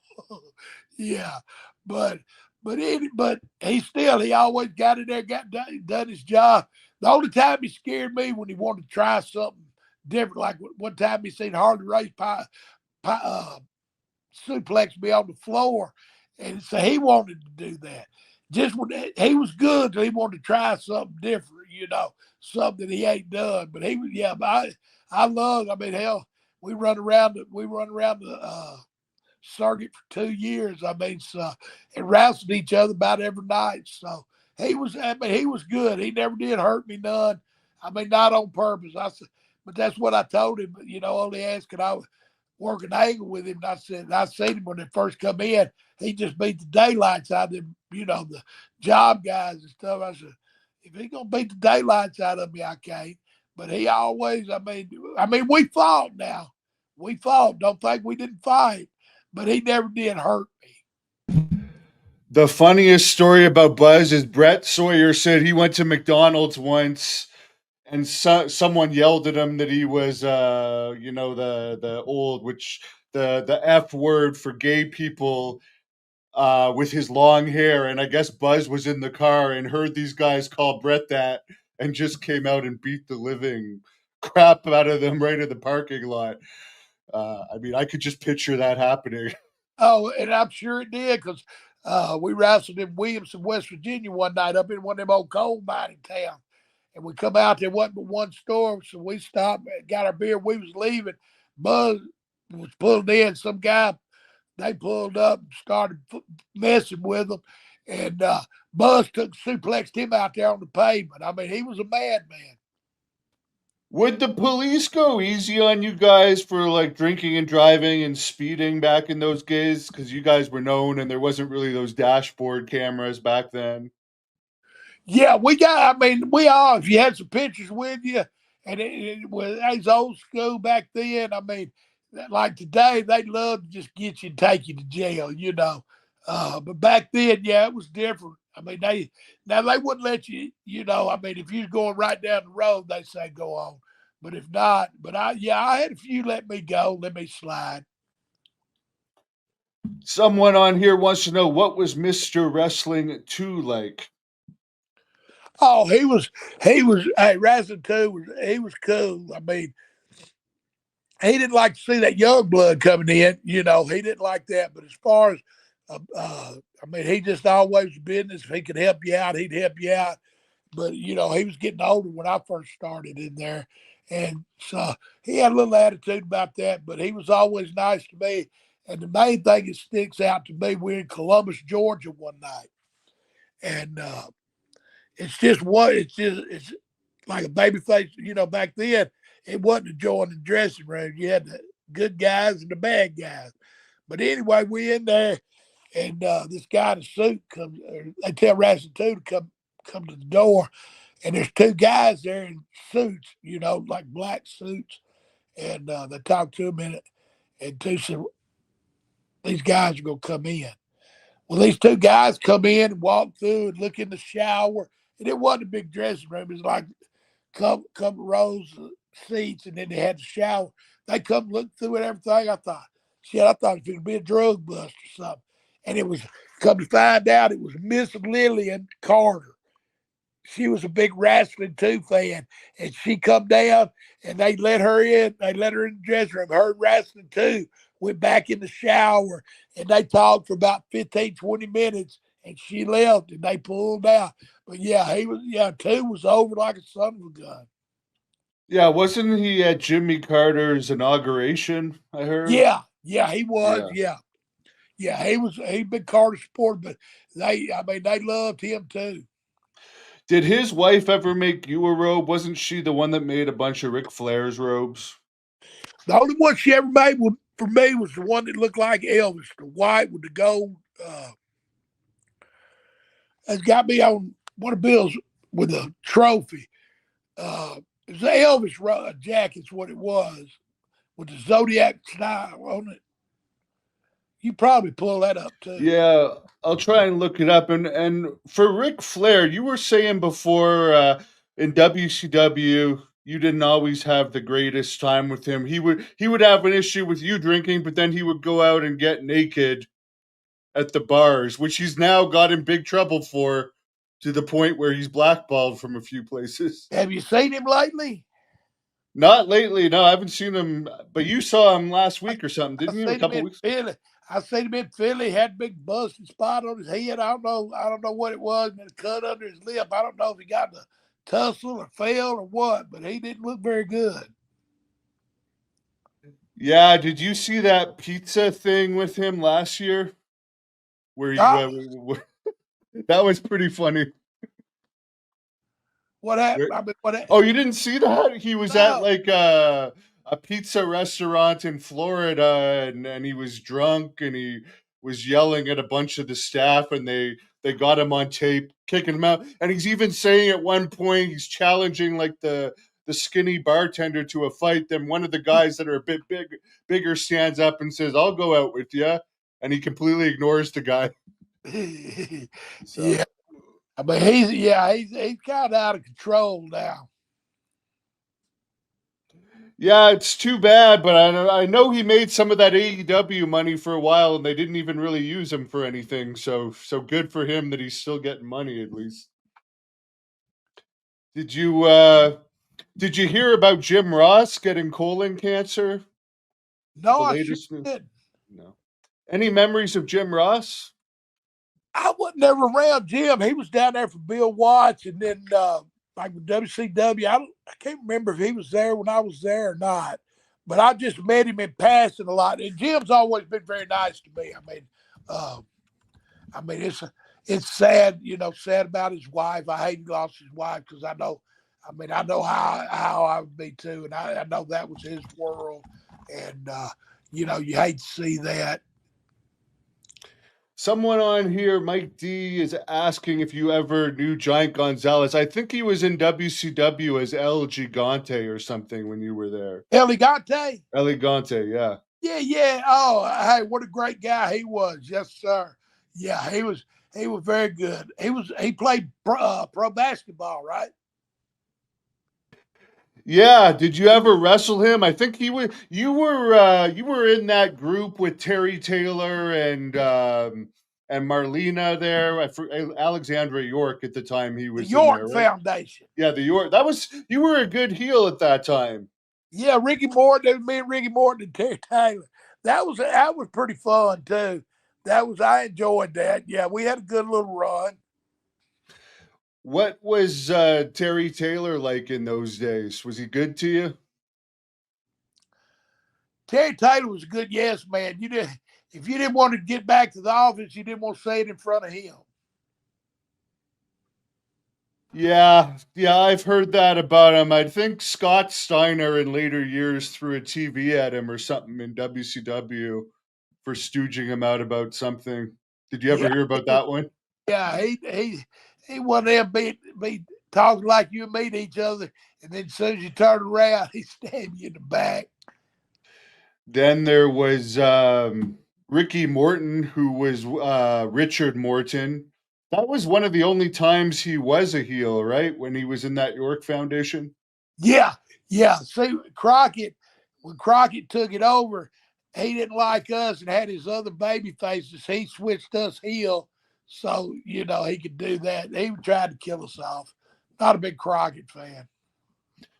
What was WCW like during that era? I imagine that would have been good pay at least. Well, it was good. It was good for if Terry Taylor was good, and we made decent money. I mean, I made good money, but if you wasn't in that little clique, you didn't make the money that you should make. Who was the main clique in those days? Because what Dusty would have been booking, and what was that? The committee. There was Kevin Sullivan too, but I guess Jim Herd was still around at that time too.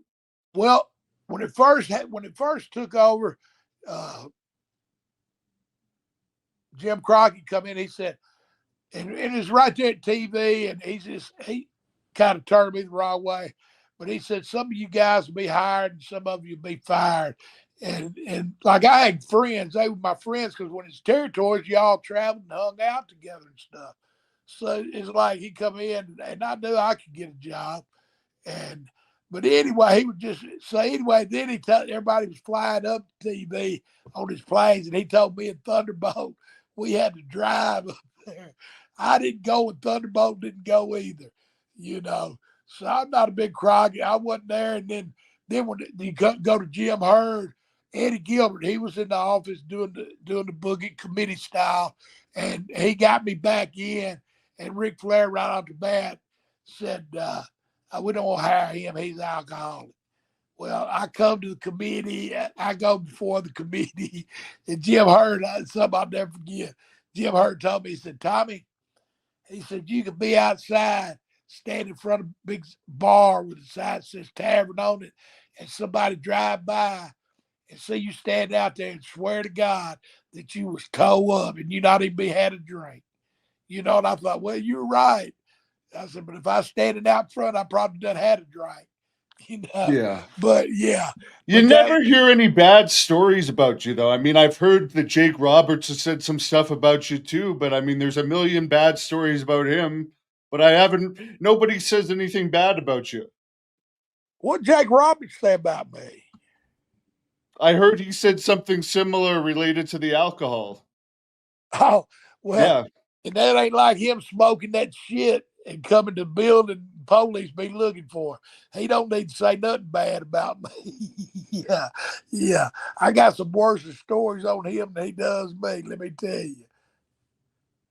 I can imagine. I mean, he's one of the guys that AEW takes care of at least, so they're keeping him alive through. I mean, he just had a heart surgery earlier this week, which you have to think might have to do with some of his past substance abuse, but he did make it to his 70s. That's good. That's good for a wrestler. And you're the same age as him. You're doing good to see that you're doing good without all these surgeries. Yes, sir. I'm good. I'm good as gold. Still get in the ring, kicking a little bit. Hey, God's good, man. But give us a Jake Roberts story. You said you had one. He's been in the news this week for that heart surgery. Oh Because he no. was in WCW with you too, right? Or did you know him from Atlanta? Well, I went down and did some shots for Watts, and I knew Jake, and not needless to say, I went out with him a couple times and maybe did a little partying. But hey, but a hell of a talent. I mean, he got a break when New York, done good. I can't knock the guy. I don't want to knock the guy. God bless him. I hope his heart attack does. I hope he does good. Everything works out. I mean, but don't be talking about me. I mean, we all got skeletons in that closet. Yeah. And I don't think that was recent that he said that. So I mean, he's making like hundreds of $1,000s a year with Tony Khan for doing nothing. So he's got better things to do than throw shots at you these days. Vanderstar wants to know your thoughts on your WWF match versus Johnny Rods at Madison Square Garden. How did that come about? Well, Mr. Barnett, I was working in Atlanta, and that's when senior was still alive. And anyway, he said, Tommy, my boy, he says, because I didn't like to go nowhere. I just like to wrestle there in Georgia. And anyway, he said, Tommy, my boy, he said, you need to go to the Gardens and wrestle at least once to say you did it. I said, okay, Mr. Barnett, I will. And I went up there and wrestled Johnny Rods. And I mean, I had a hell of a time. I mean, I got to meet Vince Senior. I mean, and it was very nice man, I mean, which I didn't go out and eat dinner or nothing, but we shook hands. He talked to me a minute, and it was really nice. I mean, and Johnny Rods, of course, the only thing to me that they had that boxing ring about 21 foot. Johnny Rods made me run all the way across them ropes about a dozen times. Yeah, he'd stay in the middle and I'd run them ropes. But we had a good match. And it was a pleasure to do it. What could you tell us about Jim Barnett? Because I know you were one of his favorites, and now with everyone doing his impression, and he's been on Tales for the Territories, the stories and stuff, he's become kind of more known in the wrestling business than he used to be. Is there anything you can share about him? Oh yeah, Ole Anderson. Ole Anderson didn't like me and wanted to get rid of me right off the get. And Mr. Barnett told him no. He said, I want to keep him. And so they kept me, and I got over, like I said, with Tony and me, we got over and to draw big money. And then Ole had to eat shit over that too. Because then he used me, I mean, wore my ass out, I'd do singles. What made my longevity better, I'd have a run in singles, and then I'd wrestle. He'd bring Wahoo or whoever in, I'd team up with somebody to wrestle him and Gene. So, but it made my longevity good. I mean, as far as Georgia, and which I love Georgia, man. It was a hell of a time. I mean, you're home every night. You could hit the strip. It was really cool. Yeah, and it's a major city, and it was booming during the period when you were on top. Could you tell us about the title change from Harley Race, and did you know about that much in advance? I mean, the NWA title was a massive thing to win in those days. They didn't just give it to anybody. You must have been so excited to hear you were becoming champion. Well, I didn't know till I got to Augusta that night. They didn't nobody tell me nothing. I love Harley Race to death, and I guess he loved me to death. I think he had a lot to do with putting that belt on me. Mr. Barnett, I think it was some that didn't want it to happen. But anyway, I wrestled. They told me when I got there, Harley said it kissed me with that press. I still thought he was ribbing. And we got out there and we went, I don't know, 40 minutes, whatever. He said, just out of the blue, he said, duck the clothesline, hit me with your press. I hit him with that press, 1, 2, 3. And then people, they was like, at first they's quiet. They thought, no, it ain't happening. And then they just went crazy. Andre the Giant, Andre come down, pick me up, put me on his shoulder, man. I mean, I get goosebumps now sitting here talking about it. I mean, one of the biggest things, and back then you had to put 10 grand up for the belt. Harley said, let his money ride. I love Harley Race. To me, the greatest world heavyweight champion there ever was in wrestling. Now, I imagine there must have been a lot of jealousy when you won that title. Did you know about it at the time that there was probably people wanting you to drop it so fast, or was it always part of the plan to lose it quickly? Well, I didn't know nothing about no plan, but I think it was a lot of heat for it happening. I think with the other promoters, you know, like Crockett, Eddie Graham, Bill Watts, they, you know, uh, I wasn't there. I wasn't what you call their world heavyweight champion. You know what I'm saying? But at the end of the day, it don't matter. We did it.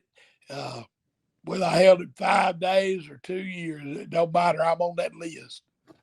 Yeah, and again, that's when it meant a lot, and that shows how much respect Harley Race had for you. Do you have any Harley Race stories you could share with us? Well, we come back from Augusta that night, and I had a Trans Am, and we run at 80 and 90 already. And all of a sudden, I feel something. And I'm thinking, my car keeps going faster, and I ain't punching the gas. And there ain't no headlights or nothing. Harley done cut his headlights off, come up behind me, and was pushing me. Pushed me up to about 100 miles an hour. Oh, yeah. Harley loved to play. Yeah. Yeah, I mean, now that would never happen. But there, that's just a normal day at the office. Oh, that's Oh, Harley yeah. pushing me Yeah. from behind at 100 miles an hour. Yeah. I mean, and that was shit Harley did. I mean, you know, like I said, if I was in a bar fight, I'd want him on my side. And if I want to pull a hell of a rib on somebody, I'd want him on my side. Yeah, Harley, you know, Harley's what you call the wrestler, you know. I mean, because he had a good time with what he did and traveled. I mean, and you think about the schedule. And I was 21 when I had the title. And that's a hard schedule. I mean, like Harley, he'd be in Georgia for 3 days, Kansas City for 3 days, Charlotte for 3 days, Florida, go to Japan for a couple. I mean, that was a hectic schedule the world heavyweight champion had to do, and would go in and wrestle every night for an hour Broadway. I mean, so Harley. I mean, Harley did it all.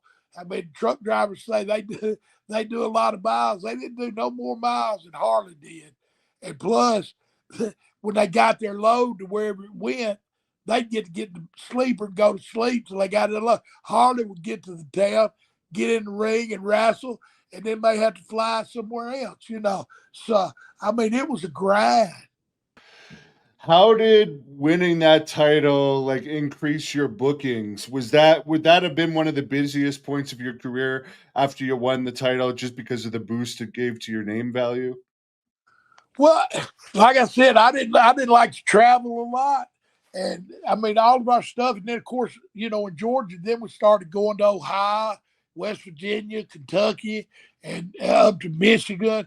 So I never did really have to leave. I mean, I'd make some shots for Bill Watts, or I'd make some shots for Crockett.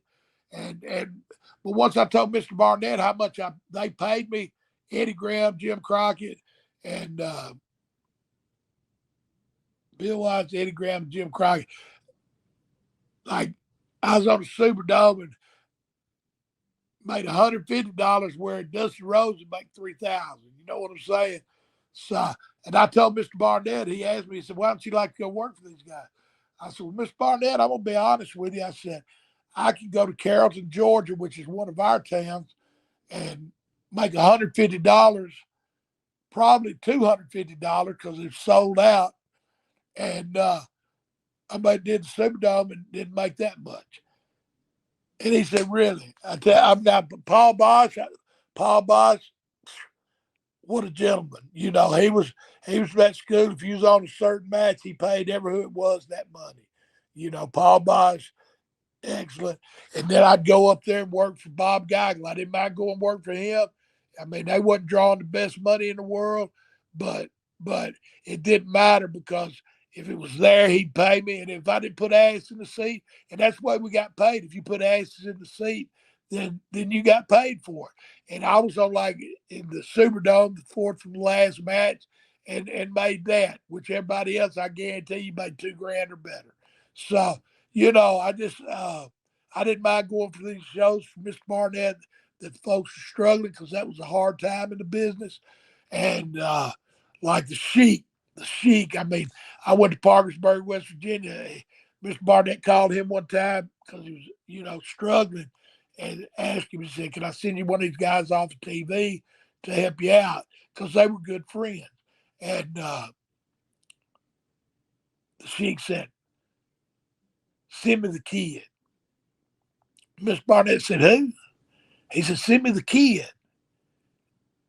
He said, "I don't know who you're talking about." He said, "The new blonde headed kid you got." And he said, "You Tommy Rich?" He said, "Yeah, send him, send him." And Mr. Barnett told me, he said, "Well, I can get you Dusty Rhodes or I can get you so and so." He said, "No, send me the kid." So anyway, I went to Parkersburg, West Virginia. I was like 18, 19 probably then, or 20, 19 or 20, and heard all the stories about the Sheik, man. I thought, oh my God. And I get to the airport and I fly into Parkersburg, West Virginia, and it's a little bitty airport. And anyway, this band pulls up and smoke's coming out around it. And they get out, and sure enough, they there to pick me up, take me to the show. And I get to the show, and there's people all around the building. I mean, I get inside, it was jam packed full. The outside, he could run two shows. There were so many people that couldn't get in. And anyway, me and him had a very good match. I mean, a chic match. We fought, got our heads busted.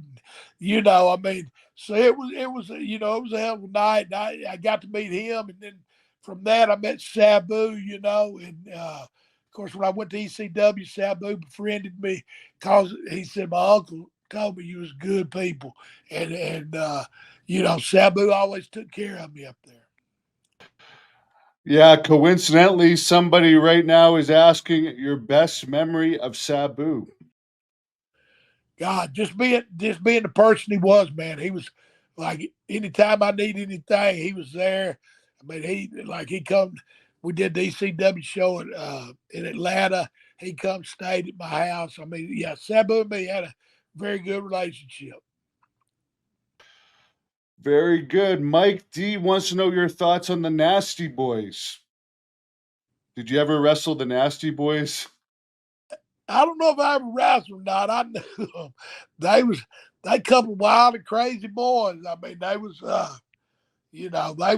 wild. I mean, they draw money. I mean, uh, I wasn't ever around them a whole lot. They did Atlanta, I think, for a little bit, but they didn't stay long because they was pretty wild. Yeah, I think all that partying is catching up on knobs these days, from what I hear. Yeah, I see. Yeah, I see. He didn't look very good. I hate that. Someone's wondering your thoughts on Sunny. I think you knew her in ECW, and what do you think about her going to be in prison for the next 26 years? Bless her heart. But I mean, you reap what you get. I reckon. I mean, I mean, she got a lot of passes, man. And I knew her from ECW. I mean, she was a sweetheart. She was a sweetheart. And then I didn't see her, and then heard about her getting in all the trouble and stuff. And I hate it for her, but I hate it for the families, and she caused heartache too. Did she ever hit on you? Because she was known for that, and you being the heartbreaker over the years. Yeah, I was too old for her. I guess yeah. By the time you guys ran it across, would have been what, the late '90s. Yeah, I was too old for her. She like him young boys. Someone says, "Is the rumor true that nobody wanted to drive with you because you were a bad driver? I guess or something." Did you ever? I never heard that about you. Well, I might have been a bad driver, but I had a carload every time I left the house. Everybody wanted to ride with me because I bought the gas, the beer, and the weed. Yeah, you had one of those fun time vans at one point, didn't you? Yeah, sure did. Yeah. Sure You did. and Bill Dundee, they Yeah. his wife called them the horror mobiles or something. Yeah. Yeah. They was the same color. Oh yeah. Yeah, I mean those were the days, I guess. I mean those fun time vans don't exist anymore. No, they don't make them. Not for the road no more. Mark says he saw you in Arkansas last year for the Arkansas Wrestling Association, and he said you put on a great show. Well, thank you, brother. I sure appreciate it, and still trying to keep it up. Definitely. And as far as Andre the Giant, do you have any stories about him? Oh, I told you when I first started, I drove that 73 LTD, right? Yeah. Well, after about a year or so, I bought me a 76, and it was in 1976. I bought me one of them long Oldsmobile Regency 98s. It wasn't a Cadillac or a Lincoln, but it was just as long and just as pretty. And so anyway, we wrestled in Louisville. I lived in Nashville, but we wrestled in Louisville that night, and Andre was there. Well, they come up to me and ask me, would I give Andre a ride back to Nashville? But this time I wasn't 18 years old, and I've seen Andre, but I ain't never, and I seen him at the match and said hi, and I was amazed at him, but as far as giving a ride back, I thought, damn, man. I said, but yeah, I said, yeah, what you going to say? You're a rookie in the business. What you going to say? Hell no, I don't want to give him a ride. But I mean, I didn't mind giving him a ride, but he could, and that's when he just first started coming to the state. So he didn't speak very much English either.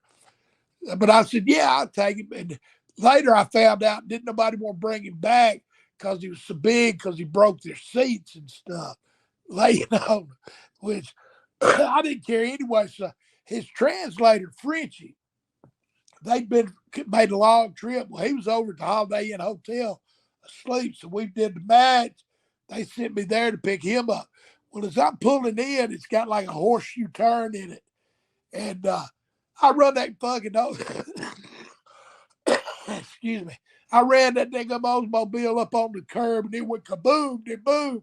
And all I could think was his big hand smacking me upside the head. And he said, "You okay, boss? You okay?" Yeah. I said, yeah. So anyway, Frenchie comes down. We get him. Now we're heading back to Nashville. And Andre says, "Beer, boss." And Frenchie said, he wants to stop and get some beer. He said, "You drank?" I said, "Yes, I drank." So we pulled in. I knew the little beer store to pull into. So we stopped. We said, "What are you drinking?" Back then, I was drinking them little Pony Millers. If I drank an 8-pack, I was doing good. So anyway, they go in. I sit in the car. They come out and they got 2 big boxes with them. Andre bought him a case, and he bought me a case of them little Pony Millers. I said, "No, just give me an 8-pack." So anyway, put them in there. But he had bought him a case of quart beers. And what's shocking amazed me is that he put that quart beer in his hand. I put that little Pony Miller in my hand, and it looked like the same thing. I mean, that's. I mean, I had a lot of good times. He used to come to, that was just a crazy thing to see, that little 7-ounce Miller and him with that quart. It looked the same thing, but from then, like, I took him back to Nashville, and he wanted me to go down to Printer's Alley, which was the hot spot nightclub place in Atlanta. I mean, in Nashville back then. And I didn't. I dropped him off, but then he started coming to Atlanta. Ricky Martel and me teamed up, which he's French Canadian, knew Andre real well. So anytime Andre would come into town, man, he'd go with us. One night we had the Omni. It was a big show, and usually we do 3 weeks at the Atlanta City Auditorium, and then on the 4th week we go to the Omni for the big show, and that's when they bring people in, And so anyway, Andre was in there, and it was on Sunday night. And we always dressed up when we went to the Omni. I mean, you're supposed to dress up all the time, but the Omni, you really dressed up. So we went in. I just bought me a new suit. I bought me this little powder blue new suit and everything. And so me and Ricky was talking because he'd get us so drunk and toe up. Sometimes we'd be sick, sometimes we wouldn't. But anyway, we said, it's going to be an easy night tonight because on Sunday, everything closed at midnight in Atlanta back then. So we went to this little Irish pub and we drank, and me and Ricky made it through to midnight. We said, man, we got it made. Andre said, boss, we go this after Irish bar. We went over there and it was, holy shit, it was, it stayed open all night. So I mean, me and Ricky both lived there back then and didn't even know the bar was there. Andre knew where it was at. So we went in. I said, give me a vodka grapefruit. And I chugged that thing. I said, told Andre, there ain't even no liquor in this. He made a guy pour me another, and there wasn't no grapefruit in it. And I chugged it. Anyway, at the end of the night, they shut the lights off at 3 in the morning, and then they start cooking breakfast.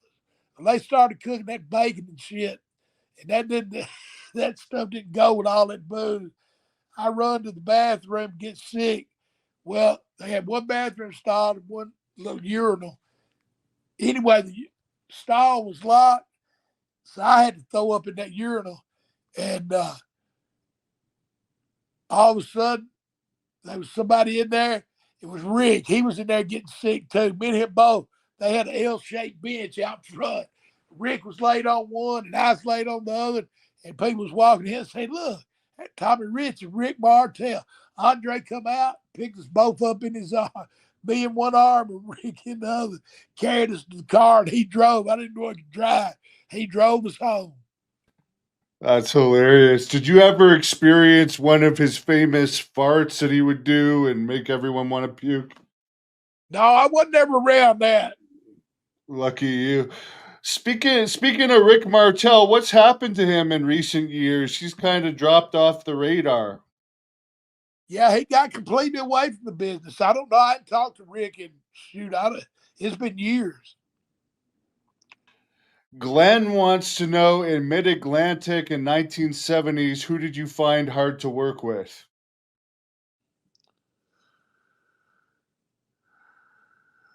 God, back then all the talent was good. I never had a problem with nobody. I mean, I started business in 76 into 75, 76. Like I said, my first angle was Von Steigers. Then I wrestled Phil Hickerson, and these guys, it wasn't about beating you up. They wanted to teach you. So I was pretty lucky as far as all of that goes. I mean, I did real well. How did you come up with the Wildfire name and persona, which you developed more over the years? Well, Tony Atlas gave me that name. We was on TV one day, and he was cutting a promo. He said, hey, Gordon said something to me. He said, Gordon, he said, this guy's like a wildfire in that ring. And it just stuck. What was the whole thing with Ann Gunkel and the whole Battle of Atlanta all about? Were you around for that thing? Well, I come in after Ray and Ann Gunkel ran opposition against Barnett. And anyway, they sloughed them out. And then that's when I come in and Mr. Barnett had made the deal with Ted Turner. And Ted Turner, he had Georgia Championship Wrestling and his Braves, which his Braves sucked back then. If you look back, they wasn't very good. But that was his 2 selling points. And then he showed the old movies and stuff.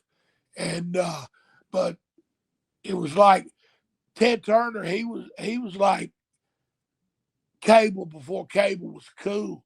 And we got on there and did that. And then after I had a run, and then I think it was when Crockett and them bought WCW, Piper had me a shot up in WWF, and Ann Gunkel opened back up.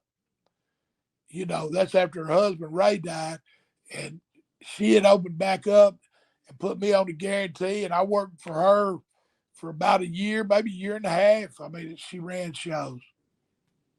Any truth to the rumor about her and Ted Turner that they were an item outside the ring? That I couldn't tell you, my friend, but they Yeah. could be. I don't know. Did you ever go around with her back in those days? Well, I knew Aunt real well. I knew her. She had a son and a daughter. I mean, I knew her whole family. What was the guarantee like in those days? Was it pretty good working for Ann? It was $2,000 a week, and I was Oh, home wow. at night. Didn't work, but about one day a week, so it was pretty good. Was there a lot of heat from the other group at that time? Not really, because that's when it was all separated. You know, WCW, it wasn't just Atlanta based, it was all over the country. And she was Okay. running there, and we went to Albuquerque. She did a couple things out of Georgia too. I mean, she was busy. What was working with the Road Warriors like? You had them early in their career. Well, it was two bouncers that come out of a bar in Minnesota, and Odie just told them to go in there and beat the shit out of you, and which they didn't know how to do nothing but beat the shit out of you. So it was, I mean, but they was good once they learned it. I mean, once they learned it, they was as good as you get. I mean, and they got over by beating people up. I mean, when they come in, and then as they learned to work, they eased off, but they done got over by beating people up. You mentioned everyone was pretty good, but Vanderstar is asking who was the stiffest you ever wrestled. God, probably Terry Funk. Yeah, I was going to ask you about wrestling Terry Funk. Have anything you can share with us about Terry? Nah, I mean, just Terry. Well, he'd come into Georgia, you know, and do his shots and everything. He told me one time, he said, man, he said, you kidding me? I said, what do you mean?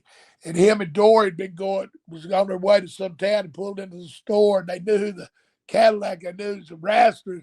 Anybody that come up hollering was Tommy Rich in the car. He said, boy, but he was cool. Like, and then me and him hit it off. I mean, that when I say the stiffest, back then, that's the way you worked. I mean, that's just was the way Terry worked.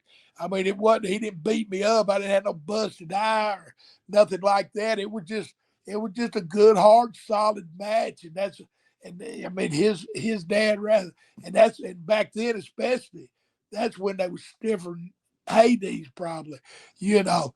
But that's because you had to believe people had to believe what they were selling, and they didn't cut it short. I mean, they get in there and beat the shit out of each other, and then be in the back talking about whatever, smoking a cigarette, whatever the deal was, you know. But it was just, the business was solid. I mean, I loved working with Terry. It just said you had to fight. What do you think about now? Because you talk about back then how the business was protected and all the stiffness and hard ways you had to go through. And now you'll have like The Rock do that heel turn with John Cena, then right after do a press conference on the same YouTube channel and say it was all a work, and then we're still supposed to care. That's the difference. I mean, it's just no mistake no more. People see it before they see it. I think. I don't know. I try to watch a little bit of it, and it's night and day difference to what I did.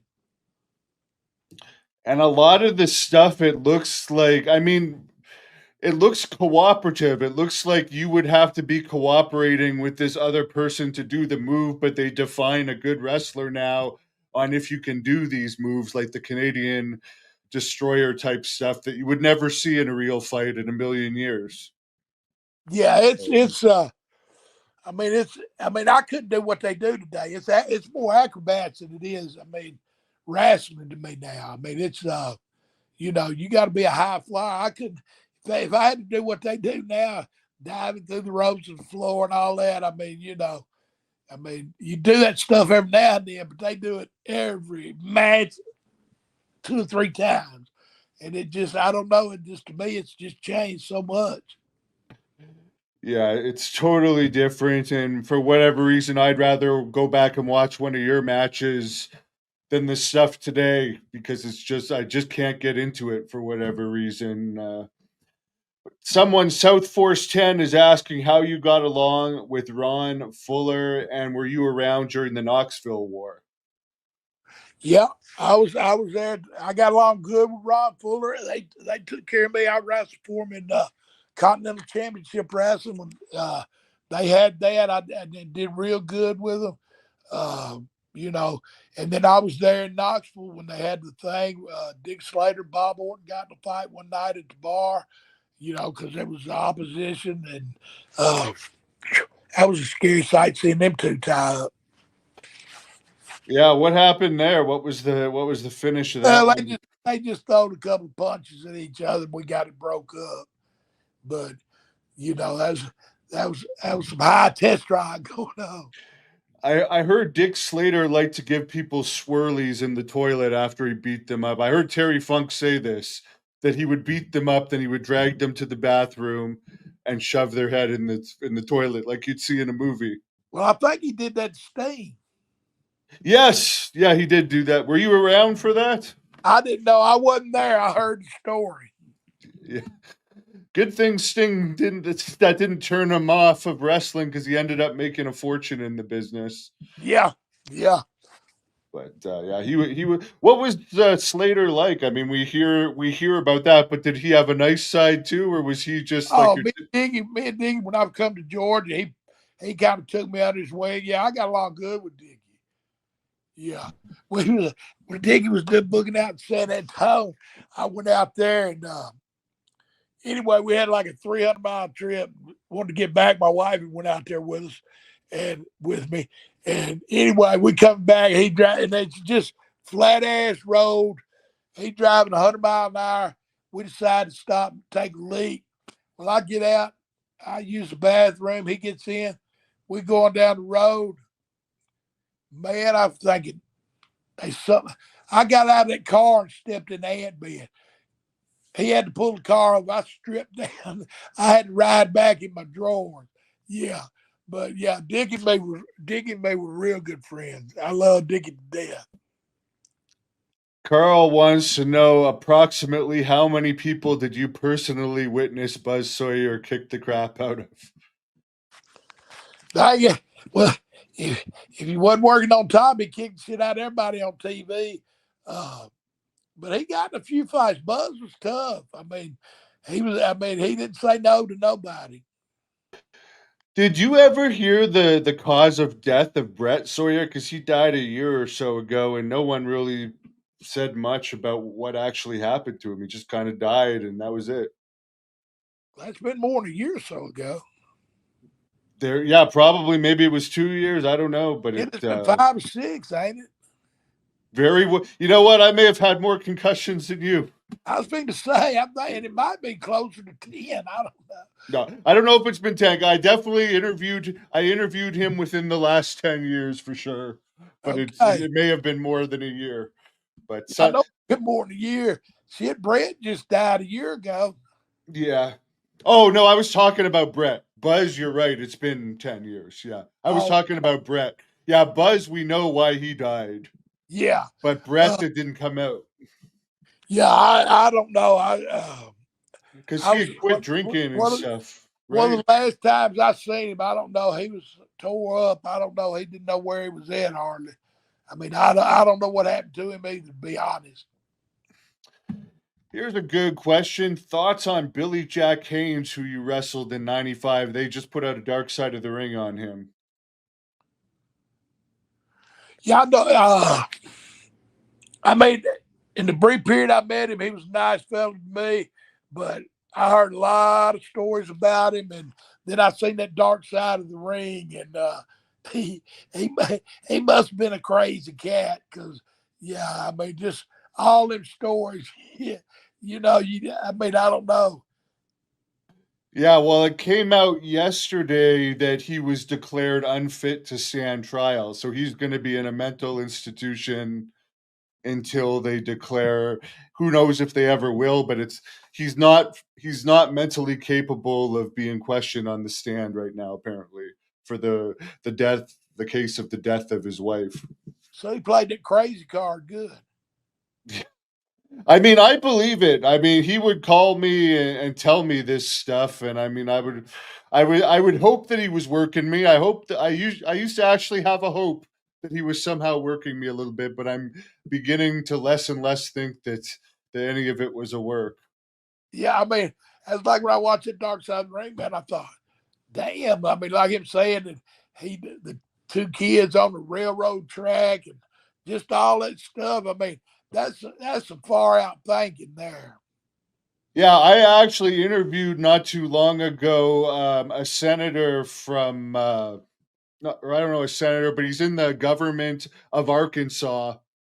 And he said that they actually looked into it because it was news in Arkansas when that came out, and they found no connection to him whatsoever. I mean, they would have immediately arrested him. Exactly, and that's and he's told so many different stories. I mean, and some of them could be true, but he's got so many that ain't true that you just don't know. Like he worked for Pablo Escobar. Like, exactly. Okay, I don't doubt that he probably sold something here or there, but I doubt he was dealing with the big wigs. And like talking about that thing with the two kids, I mean, that was pretty heavy. There's a big drug deal. He was there, and that's too much. I just feel bad for him because what kind of lawyer, before you go on trial, lets you go on a international television show and say all this stuff, unless that's part of the plan to get him off for being crazy. Maybe it worked. I mean, he told. Because if I was the lawyer, I'd be like, "You're just keeping your mouth shut. You're not going on this show. You say a word, yeah." Apparently, he told the lawyer to pass a message along to me that he didn't want to be remembered. He doesn't want to be remembered as O.J. Simpson. But he offered me a great deal of $2,500 to interview, and I'm like, I don't know how much you think we make from YouTube, but he ain't gonna make $2,500 back. But 2,000 had a firm 2,500. Yeah. Yeah, I mean, this is not a television show where you're fully funded. But anyway, there's no doubt he's crazy. Yeah, someone says Tony Atlas gave you the Wildfire name because of the way you went through women. One of the fans is saying to Tony Atlas. Is that any true? No, that's because I went crazy in the ring. Glenn wants to know which heel had the most heat of any wrestler you were ever in the ring with. Me and Austin Idol. Austin Idol, yeah. He's still with the NWA, right? Yeah, I think so. Yeah. Wildfire. I mean, there's a lot of them going on in the world these days. Another guy that had a dark side of the ring lately was Eddie Gilbert, who you teamed with and feuded against in Memphis. Could you share us any memories of that? Oh, I knew the Gilbert since I was a kid.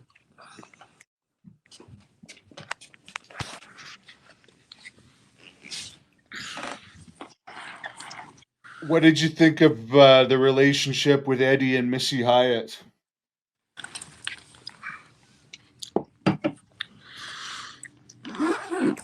It was a wreck looking for a place to happen. Okay. I'm not a big fan. I'm not a big fan of Missy Hyatt. Because she had left, I guess, John Tatum for Eddie. Did you ever hear? I heard Bill Watts say that John Tatum had killed somebody in a car wreck in the Mid-South Territory, and then Watts ended up having to pay the payout to the family of the person that passed. Did you ever hear anything about that? No, I never heard that. I mean, but like I said, like with Eddie, I grew up, like when I got in the business, Tommy Gilbert, like his daddy, I was in a boxing match with Tommy Gilbert one night in Evansville, Indiana. And he told me, he said, and it was in big old gloves. And we got in the ring. He said, "Come on, hit me, hit me, hit me." Well, when I first started, the first round was over. When the first round started, my gloves was up to my face. When that second round started, they done dropped down to my chest. And he said, "Hit me, hit me, hit me." And I'd hit him. And then by the third round, he just beat the shit out of me because I was blowed up. But I met Tommy like through Eddie Marlin, like I said, with the Bounty Hunters at that time. And then when I got into business, Eddie and Doug, they would come to Louisville, Kentucky. And so I got to know the Gilberts. I've been around them as much as I have my own family. And Doug and me still like family. But, Eddie was a great talent. We lost too young. And this business, it does it to a lot. But we've lost a lot, like in my age group, man. We've lost a lot. Oh yeah, even my age group, we've lost a lot. Not as many as yours, but for some reason, I guess the hard part is when you get out of the spotlight or you lose the opportunity to perform at the highest level. Some people just can't take it. Yeah, it's tough. I mean, and you spend all your life. I mean, especially back then, because we wrestled every night and was traveling, so you don't have no time to pick up no kind of second choice when wrestling runs out. If you're doing good, you stay there. You ain't got time to try to pick up another trade or nothing. So you do this all your life, and then once you lose it, it's like a football player, baseball player, anybody else. Once you get out of the limelight, it's tough, and especially if you ain't got a fallback plan. Like Sabu, for instance. Like I know it's sad that he passed away, but one thing I was saying is like when he's in so much pain, in some ways at least he's out of pain, and what's he gonna do? Go work at Walmart now? Because I don't know what education he had to do anything other than wrestling.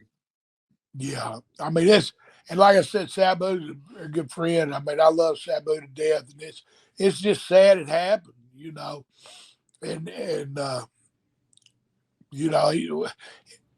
gonna do it one more time and be done with it. But sometimes I don't know, just sad. Yeah, and I bet you didn't think it was the last time you'd ever see him when you ran into him a few weeks ago. Oh hell no, I did. No. ATF Media wants to know: did you ever survive a punch from the hands of Stone Ronnie Garvin? Never. I wrestled with Ronnie a couple of times. Never wrestled against him, but I just seen him probably a couple of months ago. But and Ronnie still looks good. He's got to be 80 years old probably. And he still looks. I mean, he looks fit. He looks fit like you wouldn't want to tussle with him. Yeah, he does keep himself in good shape, and he's one guy that was smart and got his pilot license and became a pilot after wrestling. So good for him. Somebody wants to know: you wrestled Stone Cold many times in WCW. Did you think he was going to go on to be the star that he ended up becoming?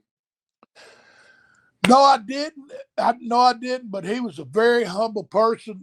Like when he was in WCW, I got to know him as Steve Austin, not Stone Cold. What a great gentleman. Asked questions. I mean, he wasn't one of them that thought he knew it all and he moved on up. I mean, and God bless him for it because he deserved it. Because he was, very respectful. Because like when I'm talking about, that's when the business started to change and you had a lot more egos coming in, thought they knew it. But he always was ready for, was that good or was that good, So a lot of respect for that.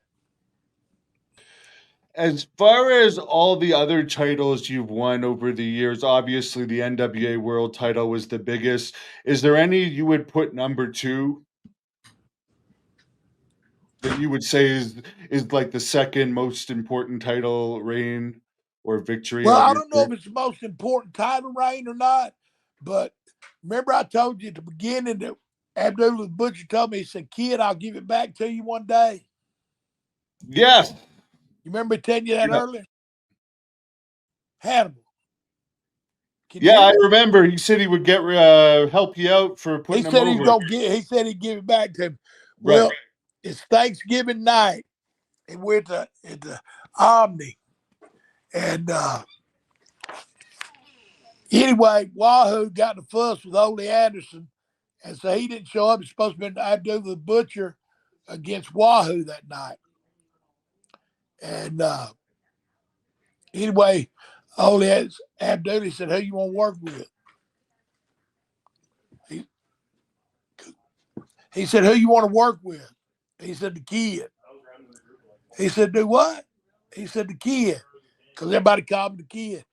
Anyway, he told Otis said, "Okay." He said, "We got Dusty here." He said, "No, I want the kid." He told me, and this is probably 2 years later. He told me, he said, "Remember I told you I was going to give it back to you, kid?" I said, "Yes, sir." He said, "Tonight's your night." And they had a little rail around the ring, and you ain't never supposed to get outside of it, especially at the Omni. So we in there, we start out, boom, boom, boom. Otis said, "Don't go on the floor." Of course, Abdullah, I knew I was going on the floor. We get to the floor, he climbs over that rail. He said, "Follow me, kid." We go up through them bleachers, and they parting like the Red Sea because they all scared Abdullah. I fight him back down. We get back up in the ring. I'm hitting him. I'm hitting him. He said, "Slam me, kid." And I was probably 210 soaking wet. And he was probably at least 350 to 400. And anyway, he said, "Slam me." I said, "Abby, I can't." He said, "Slam me, damn it." I said, "I can't." And he said, I said something. Anyway, I picked him up and he come right up and I slammed him. And that building went woo. And from then on, I was over more than I was over before. Wow, I can imagine because that was one of his most popular towns. He ended up opening the restaurant in Yeah. Atlanta because he was so popular there. Well, that's nice. Another guy you wrestled a lot was Ivan Koloff, right? He's another legend that put Yeah. you over. Ivan. Well, when Gene got out of business because of his arm, uh, Ivan took Gene's role and teamed up with Ole, and I wrestled them everywhere. And Ivan, yeah, and you talk about, you talk about scared to death because he had a good reputation too, but he was just as soft as anybody you'd ever think. What did you think of them putting Ivan in the legacy wing of the Hall of Fame? Like he's not good enough for an induction, so they put him in the. I mean, they put Bruiser Brody in there too, so it's not really an insult, but you don't get an actual ceremony or anything. It's just like, okay, you're in the legacy wing of the Hall of Fame now. I guess it's better than nothing. I don't Yeah, know. I them were some of the hardest, most stand up guys for this business in the world. Uh, it's sad, it's a crying shame that they ain't in there, uh, just cause they kind of rebels or whatever. Yeah, he had some heat with Vince McMahon, I think, at some I point. guess I got heat with him too because I ain't in there either. Yeah, they'll put you in there one day. It just depends. I don't want to go in there after I'm dead. I was just gonna say you're gonna be one of the guys they put in after you pass. Yeah. Some of them, like I know Vader really wanted to go in, but they didn't put him in when he was alive, and Sid didn't care, but he should have been in there a long time ago. Did you ever wrestle Sid, Justin? I was in Memphis when Lawler put that Lord Humongous gimmick on him. I wrestled him a couple of times. Oh, right when he was green. Yeah, yeah. Now he was a little stiff. You talk about stiff. He was a little stiff when he first started, and plus they Lawler fed him, pumped his head up, so he was really a lot stiffer. Yeah, he's a pretty nice guy though. I find that for whatever reason, I guess Flair and some of those guys didn't like him, so they kind of bury him all the time. But To me, he was a pretty nice guy. He didn't seem to have an ego, but maybe it was just the time I met him. How did you No, find Red? Sid was, as far as that, Sid was good people. I mean, I always got along with Sid as far as the Were other you side. were you there when Sid had his squeegee incident in WCW with Brian Pillman and took out the squeegee thing from his car? Did you ever hear about that? No. Yeah. I don't even know if it's true or not, but Yeah, people Brian talk. Pillman, I always got along with Brian Pillman. Yeah. That was good people. How did you find working for WCW compared to the territories? Because I guess WCW would have been very corporate. Did you like getting the regular paycheck rather than working off the house? Did it make up for the corporate environment, or do you prefer the territories? I mean, and I know all these guys love to make that big money now, but I love putting asses in the seats. Uh, it's just, I mean, from what I hear, I ain't been in no dressing rooms today, but I hear each one of them sitting in their own corner and there ain't no fellowship or nothing. They all about themselves. So I don't know. Yeah. It's a different cycle now. All the stars have buses. Yeah, they have not liked that part. Yeah. Right. But people will pick on like the Warrior for wanting his own dressing room. Well, now they have their own buses, and they're not as popular or as deserving as the Warrior was. But did you ever run across the Ultimate Warrior in the No, never territory? had no dealings with him. I mean, I never, he was up in WWE, and I never did. Yeah, our paths never crossed. No, a lot of What stories about about him. Never met him, so I don't know what to say. I mean, I know, I know he got older. what about Ted DiBiase? I actually heard him stick up for you. Somebody was doing an interview with Ted and said that Jake had said that stuff about you, and Ted said, "Well, I never heard any of that stuff about Tommy Rich, and I loved working with him." So I Oh, assume and you me and guys were. Ted, yeah, Ted was a good friend of mine when he was in Georgia. Of course, we had that run where he beat me in a loser leave town, and I came back as a mysterious Mr. R. Uh, yeah, Ted was in a hell of probably as good a worker as anybody in the business. I mean, he know how to get the people. I mean, it was good. You won the WCW six man championships back in '91 with Ricky Morton and the Junkyard Dog. How did you like that title run, and what was the Junkyard Dog like in those days?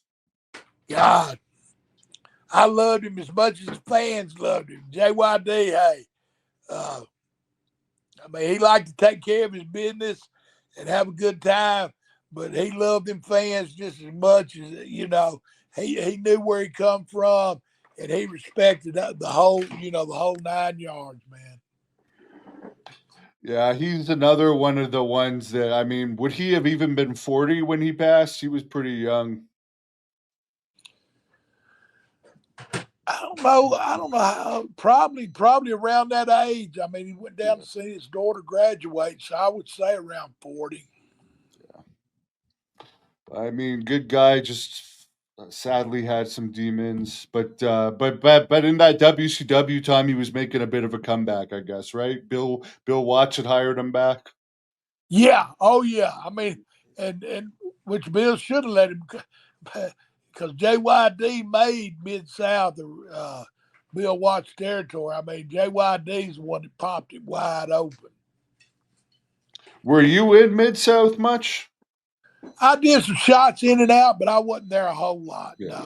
because he wasn't paying you Yeah. what you felt Yeah. you want. They just want to pay me like I was a little punk. And the travel was terrible there, wasn't it? Oh Lord, yeah. I tell you a Jim Duggan story. I did fly in, and me and Duggan was together, and we was going from Louisiana to somewhere in Texas, but we went by Gillies. And so we stopped. Jim said, "You gonna stop and have beer?" I said, "Yeah," because Gillies was a hot thing back then. So we're going in. As we're going in, he said, watch. He said, I'll get in a fight before we get out of here. I thought, now, if I'm going to fight somebody, I ain't going to fight your big ass. I'm going to fight this little blonde-headed boy before I mess with you. So sure enough, he said, let's take a leak for it. So we go in the bathroom. There's a stall. I go in it, and there's a urinal, one of them long urinals. He's standing there peeing. This boy walks in. He said, whew, you sure are a big, ugly motherfucker. He told that to Jim Duggan. Jim looked at me. He said, what'd I tell you? About that time, he said it again. When he did, Jim hit him, knocked his ass out. He went down the floor. Jim said, come on, we probably need to go. I said, okay. So Jim walked out. I stepped over the guy, and we went to the car and left. We never got a beer at Gillies. I guess in those days, you could just get a beer for the road at a bar, right? Yeah, well, we was going to stop and have one. But okay. After he knocked that guy out, he figured it's time for us to leave. Yeah, get out of there before the cops come. The good old. But yeah, you make a good point. Why is someone going to try and pick a fight with him of all people? Yeah, I mean, I'd pick me if it's you and me standing there. I'm picking me. Yeah. Yeah. As far as your time in ECW with the full-blooded Italians, how did you get brought into ECW, and what did you think of the company? Hey, it was great. I mean, when I came in, well, Tommy Dreamer and Paul Lee talked about it, and they want Tommy Dreamer was a Tommy Rich fan. Anyway, they brought me in, and I had a couple of matches in singles and stuff, and they didn't know what to do with me. And they come to me and said, well, how would you like to be a manager? And I said, well, does it pay the same? And they said, yeah. I said, well, hell yeah, I'd love to be a manager. And with little Greedo and Tracy, I mean, it was such a good combination of us. And them Italian people, they hated me and Tracy, and they hated little Guido for teaming up with us. So it was good. I mean, it was really good. And you talk about the first time you wrestled Abdullah, you were a little hesitant to bleed. Then you went on to be known as a great bleeder in wrestling. When did you kind of realize that, hey, I'm good at this talent of bleeding? Well, I just figured if I didn't let them bust if I didn't bleed good, they'd bust it open some more. No, I don't know. I just always bled good. I mean, I mean, back then, that's what the people wanted was blood and guts, and that's what we gave them. I remember you wrestled Abdullah in Atlanta like maybe 20 years ago. Someone put on a show at the big arena there, right? It was NWA or something. Do you remember that? I remember seeing you covered in blood on that show too. Well, that's about what I remember. But the color was good. Yeah. Yeah. Your hair was. Did you get paid extra for that in those days? Would they say you'll get 50 extra or something? No, they didn't pay no extra. And I guess it would help you get the girls after want to take care of you. Yeah. Was there a difference if you were a heel or a face as far as the girls, or would they be loyal to you even if they believed it was real and suddenly you turned on Lawler or something? Didn't nobody like the heels. Everybody liked the baby face. In those days, would you bring pictures around to shows like in the 80s, like they do that, like you do at Independence now? When did that start? Like selling pictures and stuff, was that always there, or is no? No. When I went to Continental, we started doing that and found out we could make money. But they missed out on so much money if they'd had the marketing plan now.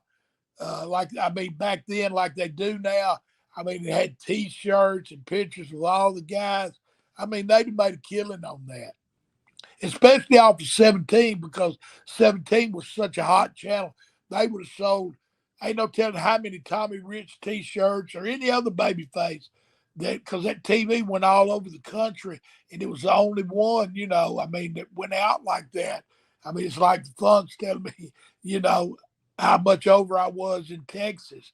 And I didn't even know that. I mean, so the market, it would have been, unreal. What was the pay like for those TBS tapings? Is it true that it was like 25 bucks? Because they said, well, you're getting on TV worldwide, you're doing it for the publicity. Oh yeah, but we didn't make nothing. I mean, the guys that come put you over made something. We didn't make nothing for TV I didn't because know that. of what you said. I mean, that was our time to get over. And if we didn't have that, they giving that to us. They giving us opportunities. So we got to do what do with it. I mean, yeah. I mean, if you was a job guy, then you got paid. But if you was one of the guys getting pushed, then you didn't. Was there ever any discussions to bring you into the WWE in the late 80s or early 90s? Well, Roddy Piper had me booked there twice, and I just didn't go. At the time I just had three daughters, and just didn't want to pack up and move up there. Didn't want to be gone. I was I just the opportunity was there, and I just didn't. And regrets, I don't know if I have any regrets because I've done all right. But that might be one thing I should have went up there just to check it out. I guess you must have been friends with Piper then if he was going to hook you up. Oh yeah, Roddy and me. Yeah, Roddy and me. When he was here in Georgia, I mean, we traveled together. Everywhere we went together. Could you give us a Roddy Piper story? Because he's a pretty wild guy. We coming back from Williamston, West Virginia one night, and anyway, we had some volumes, and we coming down the mountain. That car would, when you went around the curve, the ass end would come up and meet the front end because the curve is so sharp. We come down this curve, and there's a big orange side. Roddy slides through it. We back up. Brad Armstrong said, "Tell him let you drive." I said, "He ain't gonna let me drive. You telling me that?" I said, "You just making it worse." We backed up. We went 100 yards. It was a hard right turn. Anyway, Piper never turned the car. We hit 2 railroad tracks, and the front end of the car was hanging off like a ravine, like in the movie. The cooler, we had a styrofoam cooler, it busted. Anyway, we all leaning back in the seats like in a movie, and all you could hear is sirens coming. Siren. Well, there ain't nobody in this town. This black boy is a little community center. He's hollering, "Woo, I knew y'all was gonna wreck. Woo, I knew y'all was gonna wreck." About this time, he said, "Tommy Rich, Roddy Piper." And about that time, these people come out. They take, before the police get there, pull the car back around behind these buildings, and it busted 2 tires. We put the spare on it. And one other guy had a spare that wasn't the same size. But anyway, they wouldn't take no money. Piper give the guy $50 for his tire. And we limped that car back into Huntington, West Virginia. And back then, you just put your keys in a drop box. Well, we put the keys in the drop box, thought we was cool. About 2 weeks later, they started taking money out of my cousin Johnny Rich's paycheck to pay $1,800 for the car we tore up. And anyway, Roddy went in there and said, "God damn it." He said, "I wrecked the car." He said, here's the $1,800. He said, "Quit taking it out of that kid's money." But yeah, Roddy was cool. If he did something wrong, he fessed up to it. Wow. What was your reaction when he passed? Were you like, well, he's been playing that game for all these years. I expected it, or were you still shocked? Well, he was ill. He had cancer too, right? Yeah, yeah, I remember him saying that. Yeah. Yeah, he had, I think that was what happened to him. Yeah. Well, he'll always be remembered, that's for sure. The Freebirds is another group that you had a lot of matches with. Could you share any stories about them? Big Terry, Buddy Roberts, and Jimmy Garvin, they the men. If it wasn't for them, Michael Hayes wouldn't even have a damn job. Yeah, Michael Hayes still has a job. I mean, the last I heard, they were putting him on leave or something. But how has he remained with the WWE for all of these years, decades now? Because he's good at kissing ass. Yeah. He's a good politician, is all I can say. I don't know. I'm not a fan of Michael Hayes. I heard you say that Buddy Roberts didn't bathe very often. Did it? Why didn't anyone tell him to take a shower, or was he just? Did he just not care? He just didn't care. They put a possum. They put a possum in his bag or something, and he didn't open his bag for 2 weeks. And anyway, got to the town, opened it up. It stunk so bad, and he shook the shit off of it and put it on. I mean, he was nasty. Did you spend any time with the Von Erichs? I was around Kerry, well, and I was with David, and I was with Kevin a little bit. They all come through Georgia. I spent a little time, and then I was over in Japan with David a couple of times. But yeah, I knew them. I never worked for Fritz. I never worked for him. I worked for Joe Blanchard out there in San Antonio a few times. Like when Dick was booking it, and then when Wahoo was booking it, I went out there. How did you get along with Tully Blanchard? Tully was all right. I loved Tully, especially back then when I first met him. He's, still one of the boys. I mean, he wasn't in the office and none of that stuff. I met him out working for Joe, and he was, always nice to me. And still nice to me now. I mean, every time we see each other, it's, he's real nice. These days, like if you have a big WrestleMania match, you'll even see in the results after and the days after this match was produced by so and so agent. Like it's The Rock against John Cena. TJ Wilson was the agent. What do you think about that? That they're now like giving agents the credit, and in your day, how much say did the agents actually have in what went on in the match? We know now that the matches are pretty much totally choreographed. Yeah, we didn't. Well, none of us had no damn agents to begin with. Hell, money we made, we had to have ourselves. We couldn't share it. Yeah, Yeah. I think I mean like producers, like you know how there's like a guy assigned to a match. Uh, And Ole was the booker, and he right. just said what you was going to do, and you did it. Yeah, they didn't have a bunch of matchmakers like that. How did you get along with Ole? Because you hear he was a gruff personality, but he always treated you well, seemingly. I mean, other than trying to get you fired at the start, and I guess you had Jim Barnett trying to helping you out. So maybe you didn't like. Once he seen I drawing money, me and Ole was cool. I mean, and Ole was all, we butted heads a couple of times, but wasn't nothing. He knew he might have thought he couldn't fire me. Maybe he could. I don't know if he could or not. But we butted heads a few times. But it was all good at the end of the day. I think I found the Elvis jacket that you were talking about. Is it this one? No, No. that's silver. Okay, that one's pretty good. What about this White. one? No, it's white with gold. No. I'll keep looking. My God, you must have spent a fortune though on your outfits.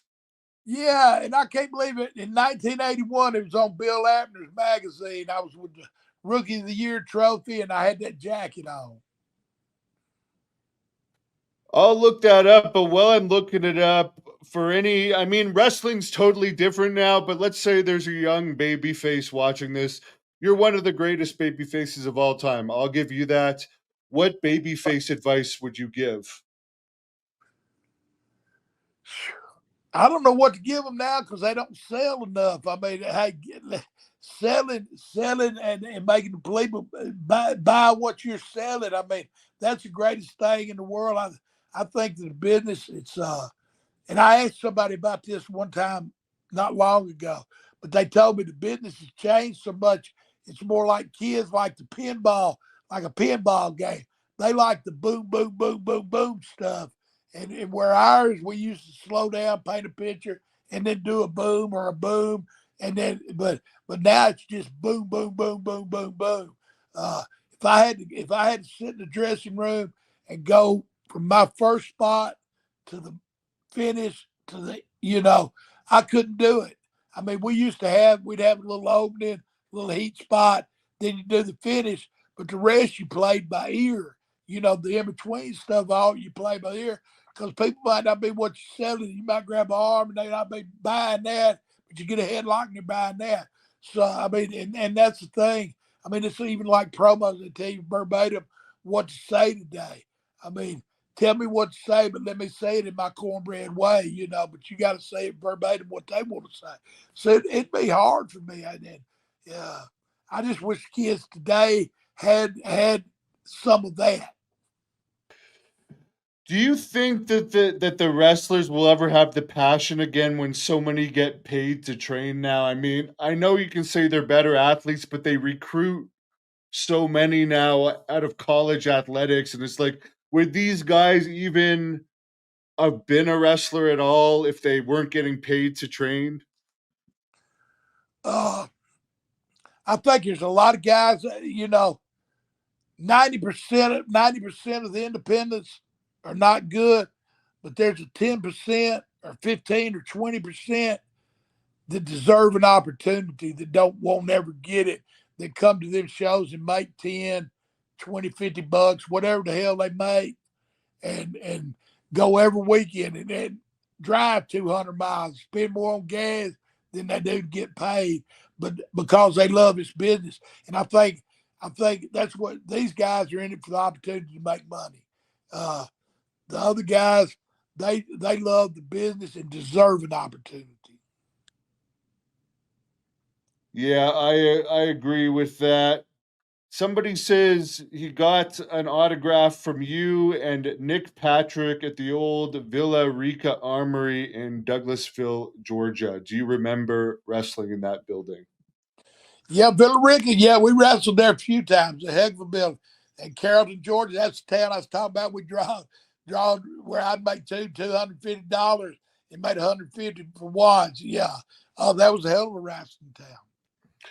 Are you still running your wrestling school, and who are some of the wrestlers you trained that we might recognize?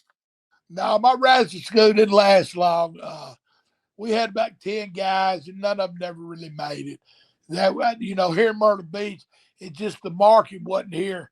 I wanted to do it in Georgia, but the guy that wanted to do it lived in Myrtle Beach, and that's why I moved to Myrtle Beach. But it just, this is a tourist town, and you have tourists come in, and then at the end of that, it ain't a lot of people. So yeah, it didn't work out good, but I've got a Wildfire Championship wrestling going on in Kentucky right now.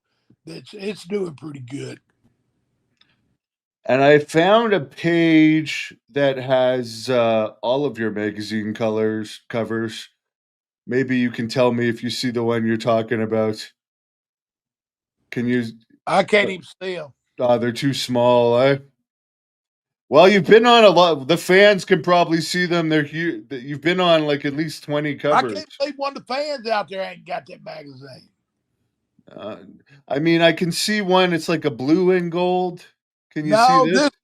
it's me on the knee. I'm on my knee, and it's a white jacket with gold zodiac on it. Could it be this one? No. Wow, the one you're talking about is going to be famous by the time we're done this. No, what about this one? That's when I said the fans go to hell. Uh, with such a nice smile. Yeah, okay.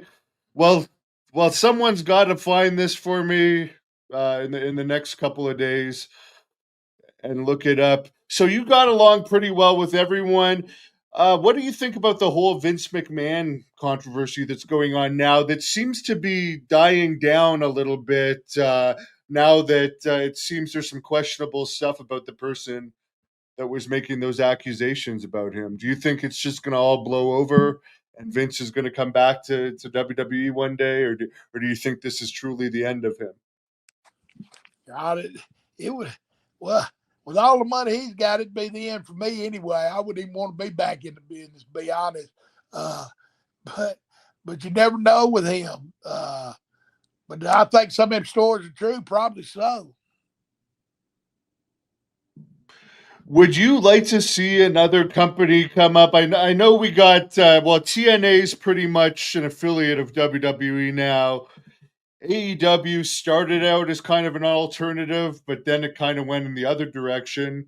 And then there's WWE. Could there be room for another company that's more old school style, or is that just wishful thinking? Has wrestling just changed at this point? We all gotta. I think that's wishful thinking. I mean, I'd love to think it could go back to territories where some of these independents could make it, and if you could get 4 or 5 of these independents, that when I'm not talking about backyard wrestling, I'm talking about my good independents that I go work for. If you get 4 or 5 of them to get together where they can swap talent out and try to do a little TV thing, you might could do a little something. But as far as territories, I mean that I think, and that's what sucks for these kids that do the independents, because that's the only way you learn. If you wrestle 5, 6 days a week in a row, that's how you learn in front of people, and that opportunity's gone, and for all them kids out there that do want to make it, unless you one of them that they pick up, and I'm sure they get a couple from the independents, but they don't get the talent they should. They'd rather go out and pay somebody and teach them what they want them to know. Yes, that is very true. Someone was asking about the fabulous ones, Steve Kern and Stan Lane. Any memories of working with those guys? I don't know if I worked with them or not. Oh, yeah, me and Eddie did. Yeah. But, yeah, Steve and Stan, me and Eddie, we were prefab.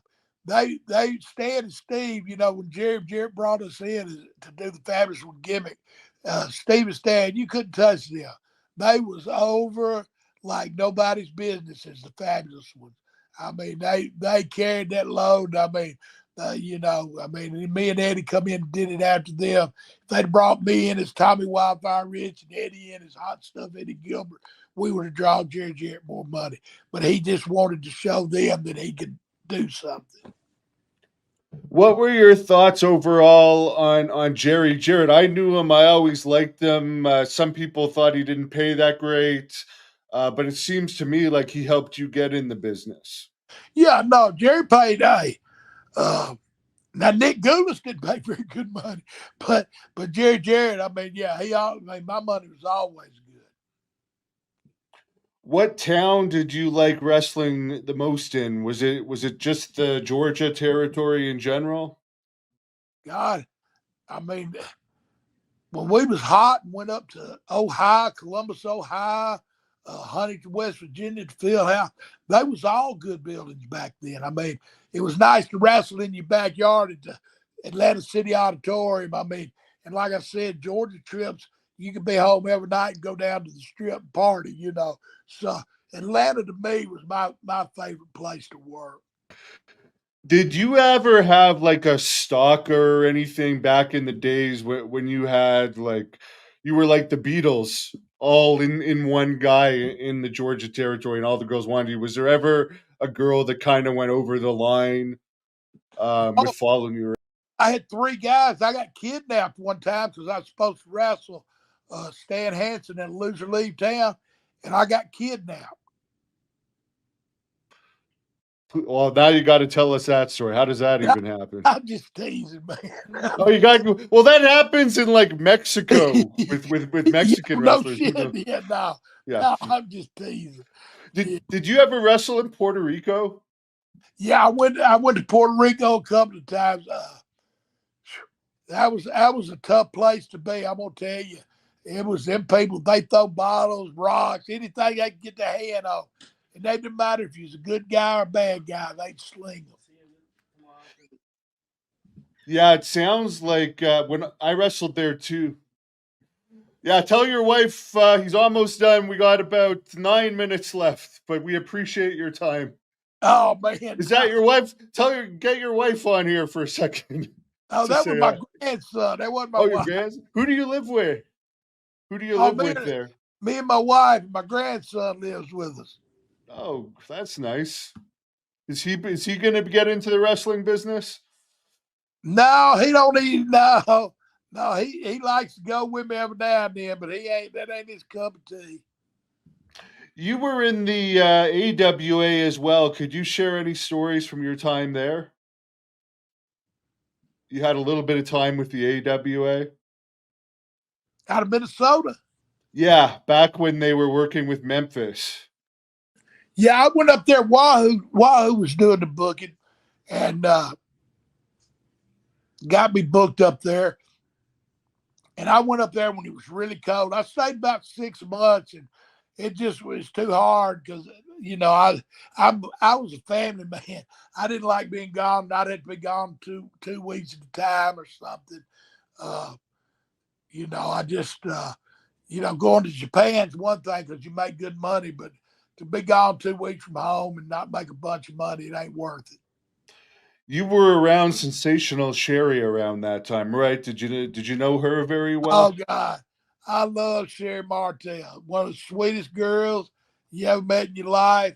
Hey, and she fights you like a man, but be the sweetest lady in the world. Yeah, she grew up in this. She come up in this business when it's tough for ladies to be in it, and she was a lady, but she was meaner than hell too.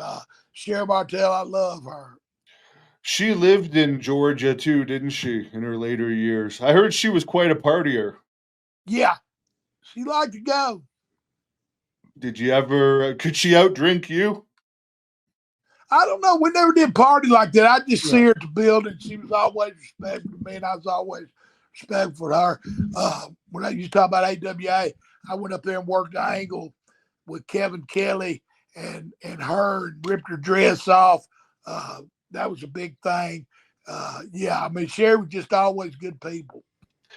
And that's Kevin Kelly, who ended up being Nails later and attacked famously Vince McMahon. Yeah, What was he like? He was. I heard he was an uptight guy. How yeah, was he in kind of there? high strung. He kind of high strung, but he another one of them said, "If you're gonna kill me, I can't work with you." Yeah, but he was good. We had some good matches. You worked with Adrian Adonis up there too, didn't you? I worked with Adrian in Atlanta. Yeah, Okay. Atlanta, and then he was a good friend. He lived in the same apartment complex I did, and he was a wild one too. Yeah. Is there any stories you could share about him? He was definitely a party animal. Yeah, no, I wasn't ever random like that. I mean, with the building, we'd see each other, and I mean, we went to the bar a couple of times, but he never did show out in front of me. Yeah. Well, the evidence of that is you're still alive, and everyone Yeah, he was doing that around his path. Is that when you first met Paul Dangerously at that point in the AWA? no, I met him in Memphis. Okay, so he was in the Memphis. I didn't know that he was in Memphis. That's Yeah, he interesting. was a manager. Yeah, he was a manager in Memphis. That's where I met him. So he the one that brought you to ECW? Yeah, Okay, because it was his idea, this whole Italian gimmick, I guess. yeah. Okay, interesting. So you didn't last very long in the AWA for that reason. And I guess Vern Gagne was being phased out around that time. Yeah, and like I said, but after about 6 months, it was time for me to go home. I When kind you I mean, they were still running, but I just kind of left, because right. it was too far from, I just wanted to be home. When you wrestled Stan Hansen, would he have been the AWA champion at that time? No, he wasn't even up there then. Okay. Is that when you met Rick Martel, or would that have just been at a No, I different met point? Ricky in Atlanta. He come to Atlanta. That's where we first met. And of Okay. course, we teamed up, and then we drawed good money together. I mean, just as a good young, good-looking babyface tag team. Is it true that Martel and Piper were very close? I've heard a few people say that. Now that I can't tell you, I don't know. I was never around them both at the same time, so I don't know. John Wilburn wants to know any memories of Bluefield, West Virginia during the WCW days. Bluefield, yeah, I remember wrestling there. As a matter of fact, I remember wrestling in Beckley, West Virginia, And talk about Michael Hayes, Jimmy Garvin, Big Terry, myself, Tom Pritchard, Nick Patrick, the referee. We went down the New River up there. We went down the New River, went rafting down through there, man. Had a cool time. Very good. Who was your favorite boss of all of your bosses in wrestling? Mr. Barnett. Interesting. What did he end up passing away from? That I don't know. I don't know. Do you think that they portrayed him fairly in the dark side of the ring on the Battle of Atlanta, or did you even see it? Because it seemed like they made him out to be ripping people off in a way. But Mr. Barnett, no, he didn't rip nobody off. He was right. He was getting ripped off. I mean, I think if the truth comes out on that one, Old and Ralph Freed, they was the one that ripped off somebody, not Mr. Barnett. Which of your friends that you've lost in wrestling has hit you the hardest? Has there been one guy in particular? I mean, all of them have got to hit you. Like the Sabu, for instance, I could tell that one hurts. But is there anyone that you were really close with? Well, Eddie, Eddie was like a brother. I mean, Eddie, I grew up with him taking pictures, then us teaming up. I mean, I spent a lot of time with Eddie. It seems like Puerto Rico is one of those places where if you have demons, you're not going to last very long because they'll just take a hold of you there, and it can be a depressing place, as you said. So it's too bad Eddie passed away there. Yeah, that was sad.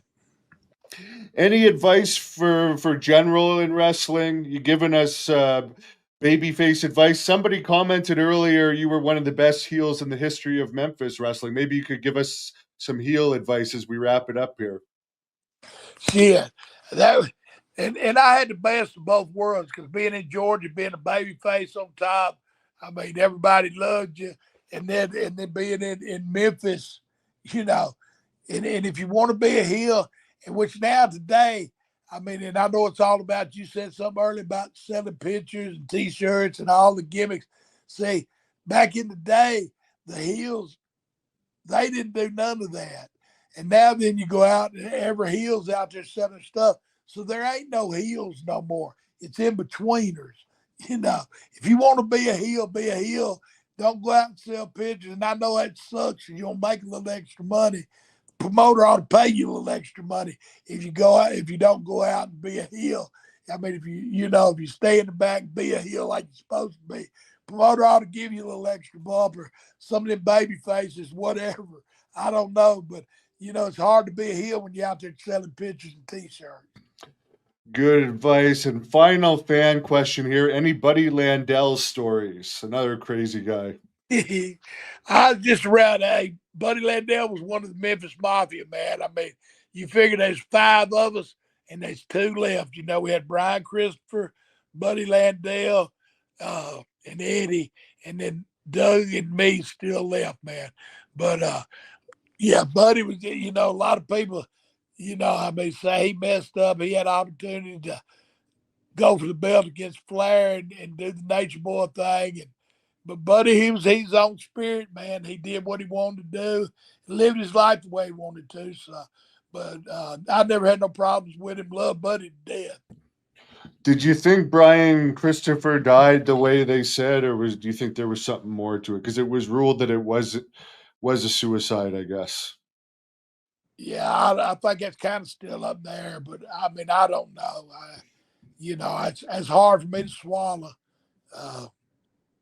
It's a sad situation. Do you think Gino's death was really an overdose, Gino Hernandez, or do you think there was more to it than that?